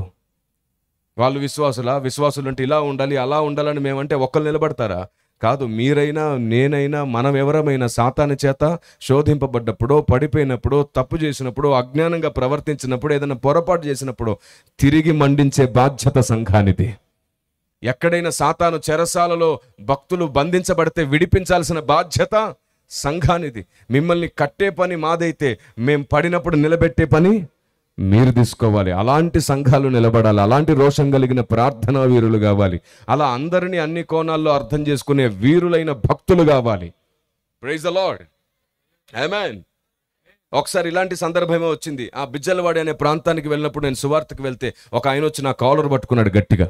ఎరా, మతం మార్చడానికి వచ్చావా అని అన్నాడు. లేదు సార్, దేవుణ్ణి ప్రకటించడానికి వచ్చాను. ఊరుకో, ఏ దేవుడు అన్నాడు. అదేమిటి సార్, దేశానికో దేవుడు, రాష్ట్రానికో దేవుడు, మతానికో దేవుడు ఉంటాడా? మొత్తం ప్రపంచానికి ఒక్క దేవుడే కదా. అదే ఏ దేవుడు అంటావు? నువ్వు నమ్మిన దేవుడే ఆ ఒక్కడంటావా అన్నాడు. కాదండి, నేను అన్ని రకాల ఆధారాలు తీసుకున్న తర్వాతే, ఏది నిజమో అబద్ధమో పరిశీలించిన తర్వాతే ఆ ఒక్కడెవరో తెలుసుకున్నానండి. అంటే మొత్తం అవన్నీ అబద్ధం అంటావా అని నేను అనట్లేదండి. వెలుగు ముందుకొచ్చినప్పుడు చీకటేదో దానికదే పోతుంది కదా. ఏంటి మాటకు సమాధానం ఇస్తున్నావు? మీరు అడిగిన దానికి సమాధానం ఇవ్వకపోతే మీరు సమాధానం చెప్పమంటారు, సమాధానం చెప్తే సమాధానం ఇస్తున్నానంటారు. ఇలా అణచివేయడం ఏమాత్రం న్యాయం అండి అని అడిగాను నేను. ఎరా, చాలా ఎక్కువగా మాట్లాడుతున్నావు అని అంటున్నాడు. హిందీలో ఇదంతా కాన్వర్గేషన్ అంతా హిందీలో మాట్లాడుతున్నాడు. నాకు హిందీ బాగా వచ్చు, నేను హిందీ ఎక్కువగా మాట్లాడతాను, హిందీలో ప్రసంగాలు కూడా చేయగలను. నా స్నేహితులు కూడా చాలామంది ముస్లిం స్నేహితులు ఉండడం ద్వారా నా చిన్నతనం నుంచి ఎక్కువగా హిందీ మాట్లాడడం వల్ల అలవాటైంది నాకు. సో నేను హిందీలోనే మాట్లాడుతున్నాను, ఆయన కూడా హిందీలోనే మాట్లాడుతున్నాడు. మధ్యలో కన్నడ తగిలిస్తున్నాడు. కొన్ని మాటలు నాకు అర్థం కాకుండా అర్థమవుతుంది. అరుస్తున్నాడు, భయపెడుతున్నాడు, కేకలేస్తున్నాడు. నా కాలర్ పట్టుకొని పక్కనే ఉన్న చెట్టు దగ్గరికి లాక్కెళ్ళిపోయాడు. అక్కడ 10 మంది కూర్చొని ఉన్నారు. వాళ్ళందరూ కూడా నా మీదకి లేస్తున్నారు. నా చేతిలో ఉన్న కరపత్రాలను వాళ్ళు పట్టుకొని చూస్తున్నారు. దాని మీద ఏముందో తెలుసా? మతం మార్పిడి వద్దు, సత్యదేవుడే కావాలి అనే టైటిల్ ఉంది దాని మీద. దాన్ని చూసి ఆలోచిస్తున్నారు. నన్ను ఏమనాలో వారికి అర్థం కావట్లేదు. మతం మారుస్తున్నావా అని ఈయన అరుస్తున్నాడు. దాని మీద ఏమో మతం మార్పిడి వద్దు, దేవుడే కావాలని నేను రాసున్నాను. నేను అక్కడ హిందీలో వాటిని తర్జుమా చేసి పంచుతున్నాను. ఇలాంటి పరిస్థితిలో వాళ్ళు నన్ను ప్రశ్నించడం ప్రారంభించారు. ఏం దేవుడు, ఏ దేవుడు గురించి మాట్లాడుతున్నావు? మేం ప్రేమగా పెడితేనే తినడం చేత కాదు మీకు అన్నాడు ఆయన. అప్పటికే మధ్యాహ్నం 3:30 అవుతుంది. ఉదయం 9 గంటలకు కేవలం ఇడ్లీ తిని బయలుదేరాను నేను. 3:30 గంటలకి ఎండ భయంకరమైన వేడితో ఎక్కడైనా సరే హోటల్ ఉంటే తిందామంటే హోటల్స్ లేవు. అక్కడ ఎవరు కూడా బయట తినరంట, అందరి ఇళ్లలోనే తింటారంట. టీ స్టాల్స్ మాత్రం కనబడుతున్నాయి అక్కడక్కడ. దాంట్లో బిస్కెట్స్ ఉన్నాయి. అప్పటికే 3 సార్లు తాగేశాను, 3 సార్లు బిస్కెట్స్ తిన్నాను. ఈసారి తింటే ఇంకా నేను అక్కడ సర్వైవ్ అవ్వలేను. ఖచ్చితంగా నేను ఇబ్బంది పడతాను, నాకు తెలుసు. ఏం చేయాలో అర్థం కావట్లేదు. ఈయనేదో పెడతాను అంటున్నాడు, ఇంతకంటే అవకాశం పోగొట్టుకోవద్దు. ఏం పెడతారో పెట్టండి సార్ అన్నా. తింటానని. తింటావా? తింటాను ఖచ్చితంగా అన్నాను. వెంటనే పక్కనున్న ఒక చిన్న గుడి ఉంది ఆ చెట్టు పక్కన, అందులోకి వెళ్ళాడు వంగి. అప్పటి వరకు ప్రతి మాటకు జవాబిచ్చానా, లోపలికి వెళ్ళాడు అతను. నాకు భయం స్టార్ట్ అయింది. బయటకు వచ్చేటప్పుడు ఇంత కొబ్బరి ముక్క తెచ్చాడు. ప్రేమతో ఇస్తున్నాను, తిను అని నా చేతిలో పెట్టాడు.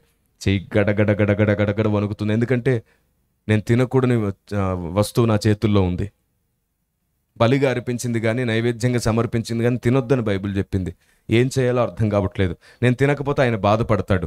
తింటేనేమో దేవునికి లెక్కప చెప్పుకునే పరిస్థితికి వస్తాను. లేఖనాన్ని దాటలేను, అతన్ని ఏమనలేను. ఏం చేయాలో అర్థం కావట్లేదు. కళ్ళు మూసుకొని ప్రార్థన చేయడం ప్రారంభించాను. ఏంటి దీనికి ప్రార్థనేనా అన్నాడు గట్టిగా. ఉలిక్కి పడ్డాను నేను. ఎందుకంటే అలా భయపెడతారు? నేను ప్రార్థన చేసుకొని ఇవ్వచ్చు కదా అని అడిగాను. ఎందుకు ప్రార్థన చేస్తావు అని అడిగాడు. నేను అనేది దీనికి ప్రార్థన చేయడం కాదు, మీకేం చెప్తే అర్థమవుతుందో దేవుణ్ణి అడుగుతున్నానండి. అబ్బా నీ దేవుడు నీతో మాట్లాడతాడా అన్నాడు. మాట్లాడతాడండి, ఆలోచన ఇస్తాడండి. ఇప్పుడు మీకు ఏం చెప్పాలో దేవుణ్ణి అడుగుతానండి అన్నాను. అలా కళ్ళు మూసుకొని ప్రార్థన చేసుకోగానే దేవుడు నాకు ఒక మంచి ఆలోచన ఇచ్చాడు. వెంటనే ఆయనకు సమాధానం ఇచ్చాను. 15 సంవత్సరాల క్రితం, పెద్దయినా మీ మతంలో మాలలు వేసుకునే అన్నదమ్ములు ఉన్నారు కదా, చాలా ఖచ్చితంగా నిష్టగా భక్తి చేస్తారు కదా, కాళ్ళకు కూడా చెప్పులు ఉండవు కదా, వారు భక్తి చేస్తున్నన్ని రోజులు కుటుంబానికి కూడా దూరంగా ఉంటారు కదా, ఒక్క పూటే తింటారు కదా, ఇంత కష్టపడి భక్తి చేస్తుంటారు కదా, వారిని మీ ఇంటికో మీ గుడికో తీసుకెళ్ళి ప్రేమగా నాటుకోడి పులుసు పెడితే తింటారా అని అడిగాను. తినరు అన్నాడు. ఎందుకు తినరు? మతం మారారా అన్నాను. లేదు అన్నాడు. ఆచార సాంప్రదాయాలు మారాయా అన్నాడు. లేదు అన్నాను. మరి ఎందుకు నువ్వు ప్రేమతోనే పెడితే తినాలి కదా? నన్నేమన్నావు? ప్రేమతో పెడితేనే తినడం చేత కాదన్నావు. నువ్వు కూడా ప్రేమతోనే నాటుకోడి పులుసు పెడితే తినరెందుకు అన్నాను. అప్పుడు ఆయన అన్నాడు, ఆ మాత్రం తెలియదా భారతదేశంలో పుట్టావు అన్నాడు. నాకు తెలుసండి, మీకు తెలిసింది కూడా నాకు చెప్పండి అన్నాను. అప్పుడు ఆయన ఏమన్నాడు తెలుసా? ఎవరైనా నిష్టలో ఉంటే, దీక్షలో ఉంటే తినకూడనివి కొన్ని ఉంటాయి. నేను అన్నాను, తినకూడనివి తింటే దీక్ష పాడైపోతుంది అన్నాడు. ఎవరైనా బలవంతంగా పెడితే పెట్టిన వాడికి వాడి పిల్లలకు శాపం వస్తుంది అన్నాడు. అప్పుడు నేను అన్నాను, 21 రోజు 41 రోజు ఒక వ్యక్తి దీక్షలో నిష్టలో ఉంటేనే తినకూడని ఉన్నాయన్నావు, తింటే దీక్ష పాడవుతుందన్నావు, బలవంతంగా పెడితే శాపం వస్తుందన్నావు. 21 రోజుకే నువ్వు అంత ఖచ్చితంగా ఉంటే బాప్తిస్మం తీసుకుని నేను జీవితకాలం దీక్షలో బతుకుతున్నాను. నేను తినకూడనివి కూడా 2 ఉన్నాయి. అది నా నిష్టకు సంబంధించిందే కానీ మతానికో ఆచారానికో సంబంధించింది కాదు. నేను బాప్తిస్మము ద్వారా క్రీస్తుతో ముడివేయబడ్డాను. బ్రతుకున్నది నేను కాదు, నా యందు క్రీస్తే. క్రైస్తవ నిష్ఠా భక్తి జీవితకాలం దేవునికి మాటిచ్చి బ్రతకడం మా జీవితం. మేము ప్రతిదినం మా జీవితాన్ని సరిచేసుకుంటూ పొరపాట్లు తప్పులు జరిగినా మరలా పశ్చాత్తాపపడి ఇక మీదట ఎప్పుడు చెయ్యమని మరలా మా జీవితాన్ని నూతనంగా ప్రారంభించి దేవుని కాళ్ళు పట్టుకుని బ్రతుకుతూ ఉంటాం. మాకు నిష్ట ప్రకారంగా ఒక రూపం ముందు పెట్టింది తినకూడదు. అది యేసుప్రభు ఫోటో ముందు పెట్టినా మాకు నిషిద్ధమే, సిలువ ముందు పెట్టినా మాకు నిషిద్ధమే.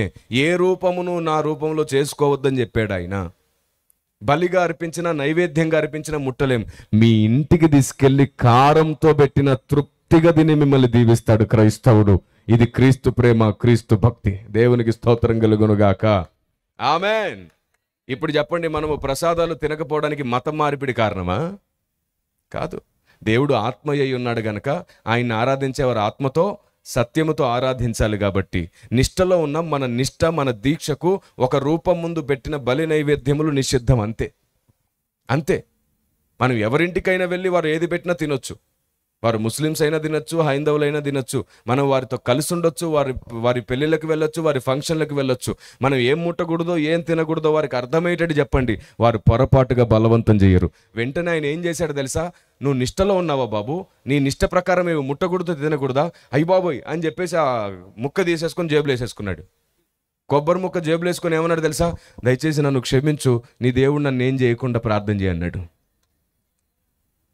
అప్పుడు నాకేమర్థమైందో తెలుసా? భారతదేశంలో అందరినీ గౌరవించడానికి బద్ధులై ఉన్నారు అర్థమయ్యే వరకు. అర్థం కాకపోతేనే ద్వేషాలు, కోపాలు. ఆయన ఏమన్నాడు తెలుసా? ఎవరి నిష్టలో పాడు చేయకూడదని పెద్దలు నేర్పించారు మాకన్నాడు. అప్పుడు అనిపించింది నేను గొప్ప దేశంలో పుట్టాను. అప్పుడు అనిపించింది నా దేశం గొప్పది. మేరా భారత్ మహాన్. ఆమేన్. ఎవరి నిష్టలు పాడు చేయకూడదని నేర్పించారు మన పెద్దలు. ఎవరి దీక్షలు పాడు చేయకూడదని నేర్పించారు మన పెద్దలు. అందుకని ముస్లిమ్స్ రంజాన్లో ఉన్నప్పుడు కూడా రెస్పెక్ట్గా చూస్తారు. అవును, వారి రంజాన్ మాసంలో వారు ఉపవాసం ఉంటే, వారు ఉద్యోగం చేసే చోట వారిని ఎప్పుడు ఇబ్బంది పెట్టరు. అర్థం చేసుకుంటే ఎప్పటికీ కూడా నా దేశం గుండెల్లో పెట్టుకొని చూసుకుంటుంది. ఆమేన్. భారతదేశానికి క్రైస్తవ్యాన్ని అర్థమయ్యేటట్లు బోధించి చూడండి. భారతదేశంలో క్రైస్తవ్యం కూడా ప్రేమించబడుతుంది, గౌరవించబడుతుంది. ఎప్పుడైతే వారు నిన్ను గౌరవిస్తారో నీలో ఉన్న క్రీస్తును ప్రేమించే రోజు కూడా వస్తుంది. ఆమేన్. కాబట్టి మనం ఏం చేస్తున్నామో వారికి అర్థం కావాలి. అప్పుడు ఆయన ఏం చేశాడో తెలుసా? బాబు ఆకలితో ఉన్నానన్నావు కదా, ఆకలితో ఉన్నానన్నావు కదా, మా ఇంటికి వచ్చి తింటావా అని అడిగాడు. అంతకంటే భాగ్యం ఏంటండి, తీసుకెళ్ళండి వస్తానన్నాను. తీసుకొని వెళ్ళేసరికి వాళ్ళ ఇంట్లో అన్నం కొంచెమే ఉంది, కూర కొంచెమే ఉంది, పచ్చళ్ళు ఉన్నాయి. ఆయన ఏం చేశాడంటే ఒక 5 నిమిషాలు కూర్చుండబెట్టి కుండలో నా కోసం వేడివేడిగా అన్నం వండాడు. చూసారా? ఏ చేయితో కాలర్ పట్టాడో అదే చేయితో భోజనం వండాడు. అదే చేతో భోజనం వడ్డించాడు, పచ్చడి వేసాడు, కొంచెం కూర ఉంది, కలుపుకొని తిన్నాను తృప్తిగా. ఇంకా వెళ్ళొస్తాను పెద్ద ఆయన అని వెళ్ళిపోతుంటే మళ్ళీ గట్టిగా అరిశాడు, వెళ్తున్నావా? ఆయనకు అది అలవాటంట, పెద్ద స్వరం ఆయనది, ఏదైనా గట్టిగా మాట్లాడతాడు. మరి ఏం చేయమంటారు అన్నాను.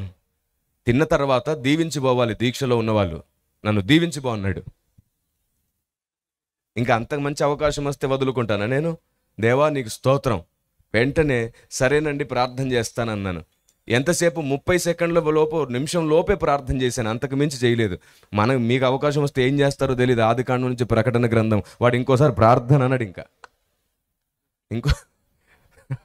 ఇంకోసారి ప్రార్థన అనే పేరెత్తాడు. దయచేసి అలా చేయకండి. గృహకూటాలకు వెళ్ళినప్పుడు ఎవరైనా మీకు ప్రార్థన ఇచ్చినప్పుడు అలా ముగించండి. ఇంకోసారి నీకు ఇవ్వరు. ఇంకా నీవుగాక ప్రార్థనా పరురాలని నిరూపించుకోవాలని ట్రై చేయొద్దు. గంటల తరబడి ప్రార్థనా గదిలోనే చేయాలి.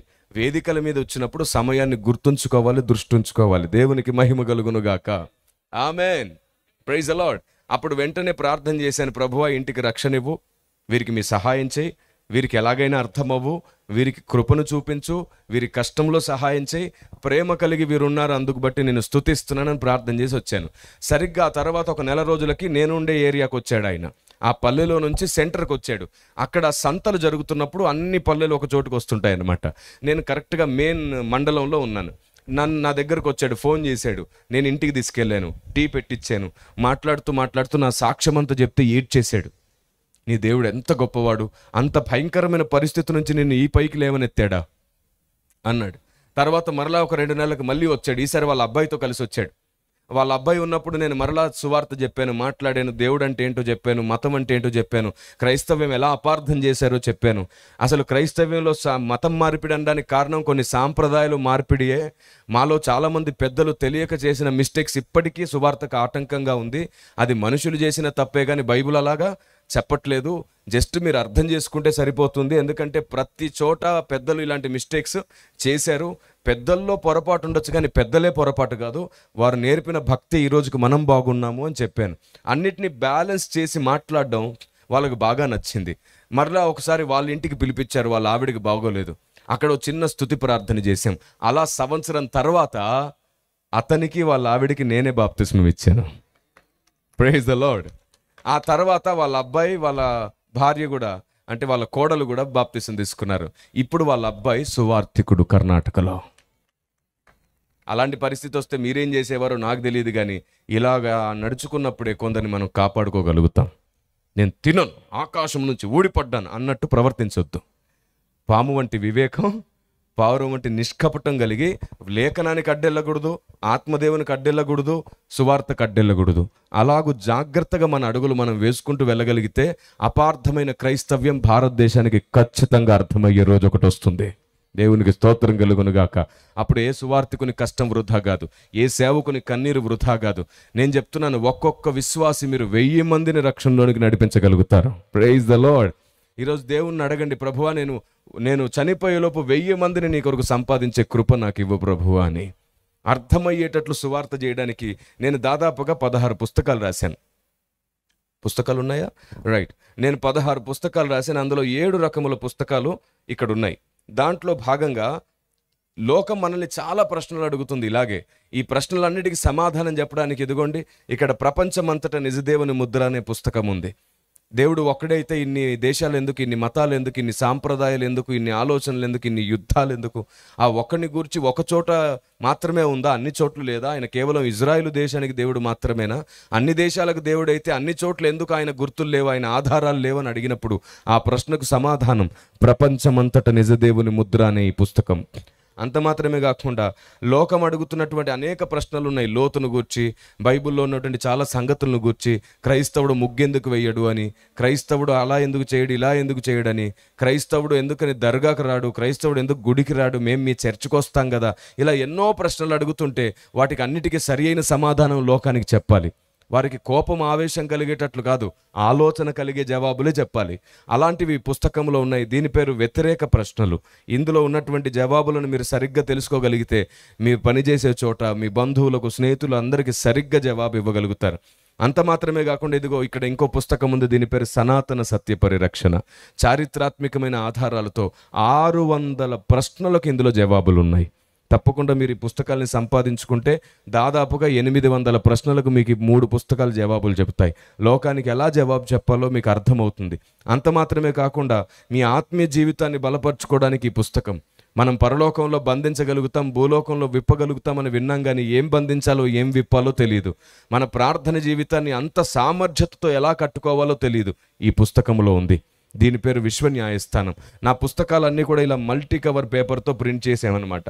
అంటే మీరు ఏమేమి చదువుతారో ఆ సబ్జెక్ట్కి అనుకూలంగా ఇలాగ మీకు కొన్ని పిక్చర్స్, కొన్ని బొమ్మలు కనబడుతూనే ఉంటాయి.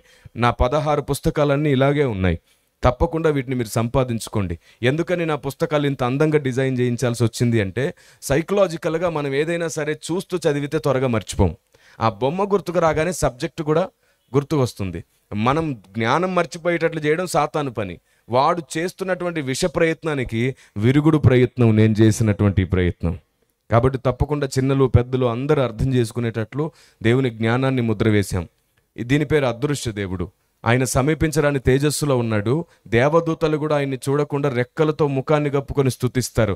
అలాంటి తండ్రిని మనం ఎప్పుడైనా చూడగలుగుతామా? పరలోకానికి వెళ్తే చూస్తే ఎలా చూస్తాం? సమీపించరాని తేజస్సు మర్మం ఈ పుస్తకంలో ఉంది. దీన్ని కూడా తప్పకుండా సంపాదించుకోండి. యేసు కాశ్మీర్ వచ్చాడు అన్నారు. నేనన్నాను అన్ని దేశాలకు వచ్చాడు నా ప్రభు, కాశ్మీర్ కాదు ప్రపంచ దేశాలన్నింటికీ వచ్చాడు అన్నాను. అలా ఎలా వచ్చాడు అని అడిగారు. అప్పుడు ఈ పుస్తకం చదవమన్నాను. ఈ పుస్తకం చదివినాక అందరిచ్చిన సాక్ష్యం ఏమిటో తెలుసా? నిజమే ఆయన అన్ని దేశాలకు దేవుడు అని ఖచ్చితంగా జవాబు చెబుతున్నారు. అలాంటి అద్భుతమైన పుస్తకం క్రీస్తు ప్రయాణం చేసిన దేశాలు. ఇందులో యోనా ప్రవక్తను గూర్చినటువంటి ఒక మర్మం, ఒక రహస్యం కూడా నేను రాయడం జరిగింది. ఇప్పటి వరకు క్రైస్తవుడు గుర్తించకుండా యోనాను అపార్థం చేసుకున్న సందర్భాన్ని ఇదిగో ఇందులో బయలుపరచడం జరిగింది. యోనా ప్రవక్తలోని అవిధేయతలో కూడా జ్ఞానము మర్మం ఉంది. అదేమిటో ఈ పుస్తకంలో మీకు దొరుకుతుంది. దీని పేరు క్రీస్తు ప్రయాణం చేసిన దేశాలు. చివరిగా ఇంకో పుస్తకం అందుబాటులో ఉంది. దీని పేరు అంతరిక్షం వెనుక. అసలు దేవుడే లేడు అనే నాస్తికుడికి ఇందులో ఒక 50 ప్రశ్నలు ఉన్నాయి. సైన్స్కు సైన్సే సువార్త చేయడానికి ప్రయత్నించింది ఈ పుస్తకం. అద్భుతమైన పుస్తకం. ఇది చదివిన తర్వాత దేవుడు ఉన్నాడని ఒప్పుకొని తీరాల్సిన పుస్తకం. చాలామంది యవ్వనస్తులు, సువార్తికులు తప్పకుండా దీన్ని తెలుసుకోవలసిన పుస్తకం. కాబట్టి ఈ పుస్తకాల్ని సంపాదించుకోండి. దాదాపుగా నేను 612 గ్రంథాల మీద పరిశోధన చేశాను. దేవుని కృపను బట్టి 16 పుస్తకాలు అందుబాటులోకి తీసుకొని రాగలిగాను. ఈ పుస్తకాలు ఎందుకు పరిచయం చేస్తున్నానంటే ఒకటే కారణం. ఎప్పుడు వెళ్ళినా ఇదే కారణం నేను మీకు చెప్తుంటాను. ఒకటే కారణం, ఈ మనిషి ఎప్పటికైనా మట్టిలో కలిసిపోవచ్చు, కానీ మనిషిలో ఉన్న దేవుని ఆలోచన మట్టిలో కలిసిపోకూడదు. ఎప్పుడు మీతో మాట్లాడుతూ ఉండాలి, ఎప్పుడు మిమ్మల్ని బలపరిచి నడిపిస్తూ ఉండాలి. అందుకే అవి పుస్తకాల రూపంలో ఉన్నాయి. యూట్యూబ్లో కూడా 800 సందేశాలు WCM TV గుడివాడ అనే ఛానల్లో ఉన్నాయి. దాదాపుగా 4000 సందేశాలకు పైగా రికార్డ్ చేయబడ్డాయి. ఇంకా 3000 సందేశాలు ఎడిటింగ్ జరుగుతూ ఉంది. నాన్ స్టాప్గా ఎడిటింగ్ జరుగుతూనే ఉంది. కాబట్టి ప్రార్థన చేస్తూ ఉండండి. మీరు ఎంత దూరంలో ఉన్న దేవుని ఆలోచన నేర్చుకోండి. మీ మందిరాల్లో, మీ సేవకులతో, మీ సంఘాల్లో బలమైన స్తంభాలై నిలవబడండి. సంఘాలు మారితే కాదు నీకు వచ్చేది అభివృద్ధి. నీ ఆలోచన మారితే నువ్వు అభివృద్ధి పొందుతావు. నీ సంఘాన్ని కూడా దీవెనగా మార్చుకోగలుగుతావు. అలాంటి స్థిరమైన బుద్ధి చేత ఆత్మదేవుని వలన మీరందరూ వర్ధిల్లి నడిపించబడుదురుగాక. మీరు చనిపోయేలోపు 1000 మందిని వెలిగించే బలవంతులుగా దేవుడు మిమ్మల్ని వాడుకొనుగాక. ప్రార్థన చేసుకుందామా? రండి, అందరం కలిసి లేచి నిలబడదామా? ఒక చిన్న ప్రార్థన మీ అందరి కోసం చేస్తాను. అందరం కలిసి ప్రార్థన చేసుకుందాం. అందరం కలిసి ప్రార్థన చేసుకుందాం. ప్రార్థన. కళ్ళు మూసుకొని ఎవరు ఎటు కదలకుండా చిన్న ప్రార్థన చేయండి. ప్రభువా, నేను చనిపోయేలోపు నేను ఖచ్చితంగా 1000 మందికి సువార్త చేస్తాను. 1000 మందిని రక్షణలోనికి నడిపిస్తాను. భారతదేశం అపార్థం చేసుకున్న క్రైస్తవ్యాన్ని అర్థమయ్యేటట్లు చెప్తాను. ప్రారంభంలో నేను నీ భక్తులను కూడా అపార్థం చేసుకున్న సంగతులు నాకు చెప్పావు. భక్తి నియమాన్ని, సూత్రాలను కూడా బోధించావు. ప్రతిదానిని ఎలాగ సరిగ్గా తూకం వేయాలో నేర్పించావు. అందరినీ ఎలాగ అర్థం చేసుకోవాలో చూపించావు. తండ్రి, భక్తి సాధనను నాకు నేర్పినందుకు నేను స్తుతిస్తున్నాను అని చెప్పి చిన్న ప్రార్థన చేసుకుందామా? ప్రార్థన చేసుకుందాం. తండ్రి, నీ పిల్లలందరికీ ఆరిపోకుండా ఉండే ప్రార్థన తైలాన్ని వరముగా ఇవ్వండి. ప్రార్థనా తైలము వరముగా ఇవ్వండి ప్రభువా. మీరు అడగండి దేవుణ్ణి, ప్రార్థన తైలాన్ని అడగండి. మానక మొరపెట్టగలిగిన మనస్సును వరముగా అడగండి. ఎన్ని శోధనలు వచ్చినా సరే ప్రార్థించే శక్తిని అడగండి. మాటి మాటికి దేవునితో మాట్లాడే మనస్సును అడగండి. అడుగుతూ ఉండండి. మీ అందరి కోసం సేవకుల్లోంచి ఎవరో ఒకరు ప్రార్థిస్తారు. ఏకీభవించండి. నోరు తెరిచి దేవునితో మాట్లాడండి. అడుగుతారా మనసారా, ప్రభువా నాకు ప్రార్థన ఆత్మనివ్వండి, ఆత్మలను రక్షించు సువార్తను చెప్పగలిగిన వివేక జ్ఞానములు ఇవ్వండి, లోకం అడిగే ప్రతి ప్రశ్నకు ప్రేమతో సమాధానం చెప్పడం మాకు నేర్పించండి, నీ గ్రంథాన్ని సరిగ్గా అర్థం చేసుకోవడం మాకు నేర్పించండి, ఆత్మదేవా నీ ఉద్దేశాన్ని గుర్తించడం నాకు నేర్పించండి అని మనసారా అడగండి. హృదయమంతటితో అడగండి. దేవుడు మీ ప్రార్థన వింటున్నాడు. సేవకుల్లోంచి ఒక్కరు ప్రార్థన చేస్తారు. ఏకీభవించండి. శాంసన్ రాజు గారు వచ్చి ప్రార్థన చేస్తారు. ప్రార్థనలోకి మా గనుడు అయిన దేవా, నిన్ను ఆరాధించుకునే భాగ్యం మాకు ఇచ్చినందుకు స్తోత్రాలు చెల్లిస్తున్నాం. క్రైస్తవత్వం అనేది ఒక మతం కాదని, ఆ నిజదేవుని యొక్క రూపమని, ఆ నిజదేవుని రూపాన్ని రోజు మా ముందు ప్రదర్శించబడినందుకు నీ స్తోత్రాలు చెల్లిస్తున్నాం. ఆ దేవుడు గొప్ప నీతిని నేను అతన్ని మా ముందుకు తీసుకొచ్చిన దేవానికి స్తోత్రాలు. అంత గొప్ప రక్షకుడిని మేము సూక్ష్మంగా ఆలోచిస్తూ చిన్న చిన్న భావాలతోటి మా భారతదేశంలో చాలామంది సోదరులు పోగొట్టుకున్నామని సిగ్గుపడుతున్నాం తండ్రి. నాయనా, నువ్వు ఎంతైనా నమ్మదగిన దేవుడివి. ఏ ఒక్క వ్యక్తి కూడా నాశనం కాకుండానట్లు ఈరోజు ఈ భారతదేశంలో ఈ వడ్ల పొండి వేదిక చేసుకున్నందుకు స్తోత్రాలు చెల్లిస్తున్నాం తండ్రి. అనేక మందిని రక్షణ సంకల్పంలో జ్ఞాపం చేసుకున్నా కాబట్టే నీ కుమారుని దాసుని వాడుకున్న దాన్ని బట్టి స్తోత్రాలు చెల్లిస్తున్నాం. అనేక మందిని రక్షించడానికి వచ్చాం, వ్యతిరేకించడానికో వారి నాశనానికి అప్పగించడానికి కాదయ్యా. మేము వారికి అర్థమైనంత విధానంగా మేము చెప్పలేకపోయామేమో, మమ్మల్ని క్షమించండి. ఈరోజు అనేక మంది సేవకులు ఆ విధంగా వెలిగిస్తున్నందుకు స్తోత్రాలు చెల్లిస్తున్నామయ్యా. అనేక మంది విశ్వాసాలను మండించడానికి స్తోత్రాలు చెల్లిస్తున్నాం తండ్రి. మా దేవుడు అందరి దేవుడు, ఒక కాశ్మీర్కి మాత్రమే కాదు, ప్రపంచమంతా చుట్టూ వచ్చిన యేసయ్య ఒక్కడే దేవుడు తండ్రి. ఆ యేసయ్యను ఈరోజు ప్రదర్శించడానికి స్తోత్రాలు చెల్లిస్తున్నాం. అందులో కొంతమందికి వినబుద్ధిని దయచేసావు, కొంతమంది మా సోదరులకు ఆలోచన రేకెత్తించావు. ఆ ఆలోచన వాళ్ళని రక్షణ నడిపించునుగా కానీ ప్రార్థన చేస్తున్నాను.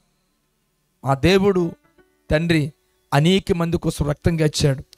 ఆ రక్త ప్రోక్షణం ఎవరైతే ఉంటుందో అందరూ రక్షించబడునుగాక. ఆ రక్తములు ఎవరైతే పాపములో తండ్రి కడగబడతారో వాళ్ళందరూ విమోచించబడునుగాక. తండ్రి మా దేవ, ప్రతి ఒక్కరిని విమోచించండి, ప్రతి ఒక్కరిని విడుదల చేయండి. మమ్మల్ని ఒకప్పుడు పాపములో ఉన్నప్పుడు రక్షించి కడిగి పరిశుద్ధులుగా చేశావు కదా. ఆ నీతిమంతుని యేసు ప్రభువు అందరికీ దేవుడు తెలియజేశావు కదా. ఆ దేవుడు మా దేశానికి రక్షకుడని, మా దేవుడికి విమోచకుడని, మమ్మల్ని అందరిని రక్షించిన దేవుడని వారికి నీ ప్రేమను సందేశాన్ని వారి హృదయంలో తండ్రి నాటింపజేస్తున్న స్తోత్రాలు చెల్లిస్తున్నాను. నీవే ఈ వాక్యాన్ని నీ దాసుడు ద్వారా విత్తావు తండ్రి. అది మంచి నేలలో పడినటువంటి విత్తనం వల్ల ఫలింపు దయచేసి అనేక మందికి దీవెనకరంగా మలచమని ప్రార్థన చేస్తున్నాను. ఈ రాత్రి కాదే తండ్రి, రేపు రాత్రి కూడా తండ్రి ఈ చక్కటి సందేశం ఇక్కడ క్రైస్తవులని, హిందువులని, ముస్లింలని తేడా లేకుండా దేవుడు ఒక్కడే, ఆ దేవుడు వాక్కు ఒక్కటే మానవులు రక్షిస్తుందని, ఆ దేవుడు మాటే మనుషులు బ్రతికిస్తుందని, ఆ దేవుడు మాటే వాళ్ళ జీవితాలు అద్భుతాలు చేస్తుందని మరొకసారి మాకు వినుభూతిని దయచేస్తావు. ఆ విధంగా మేము అడుగులు వేయడానికి మా విశ్వాసాన్ని పదిలిపరచండి. ఒకవేళ నీ రాకడ మా పోకడ ఆకర్షమైతే మరొకసారి మంచి మాటల కొరకు మా హృదయాలు వేగిరిపాటు దయచేయమని, సిద్ధపరచుకోవడానికి వీలు దయచేయమని ఈ రాత్రిని అందరం దర్శించినందుకు ఉన్నా చెల్లిస్తూ, ఈ ప్రాంగణం అంతని పరిశుద్ధాత్మ ఆధీనంలో ఉంచినందుకు స్తోత్రాలు చెల్లిస్తున్నాను తండ్రి. ప్రతి వ్యక్తిని ఆ విధంగా దీవించమని, కూటాలు ఏర్పాటు చేసిన దాసుని సతీష్ చిట్టారెడ్డి గారి యొక్క సహవాసాన్ని, మిరకిల్ హౌస్ మినిస్టర్స్ దీవించండి, కృప చూపమని యేసు నామమున ప్రార్థన చేసి వేడుకుంటూ అడుగుచున్నాను మా తండ్రి. ఇంతవరకు ఓపికతో విన్నందుకు మీకు అందరికీ కృతజ్ఞతలండి. ఇంతవరకు నా ఛానల్ సబ్స్క్రైబ్ చేసుకోకపోతే దయచేసి సబ్స్క్రైబ్ చేసుకోండి, లైక్ చేయండి, షేర్ చేయండి. ఇంకా లేటెస్ట్ వీడియోల కోసం బెల్ ఐకాన్ మీద క్లిక్ చేయండి.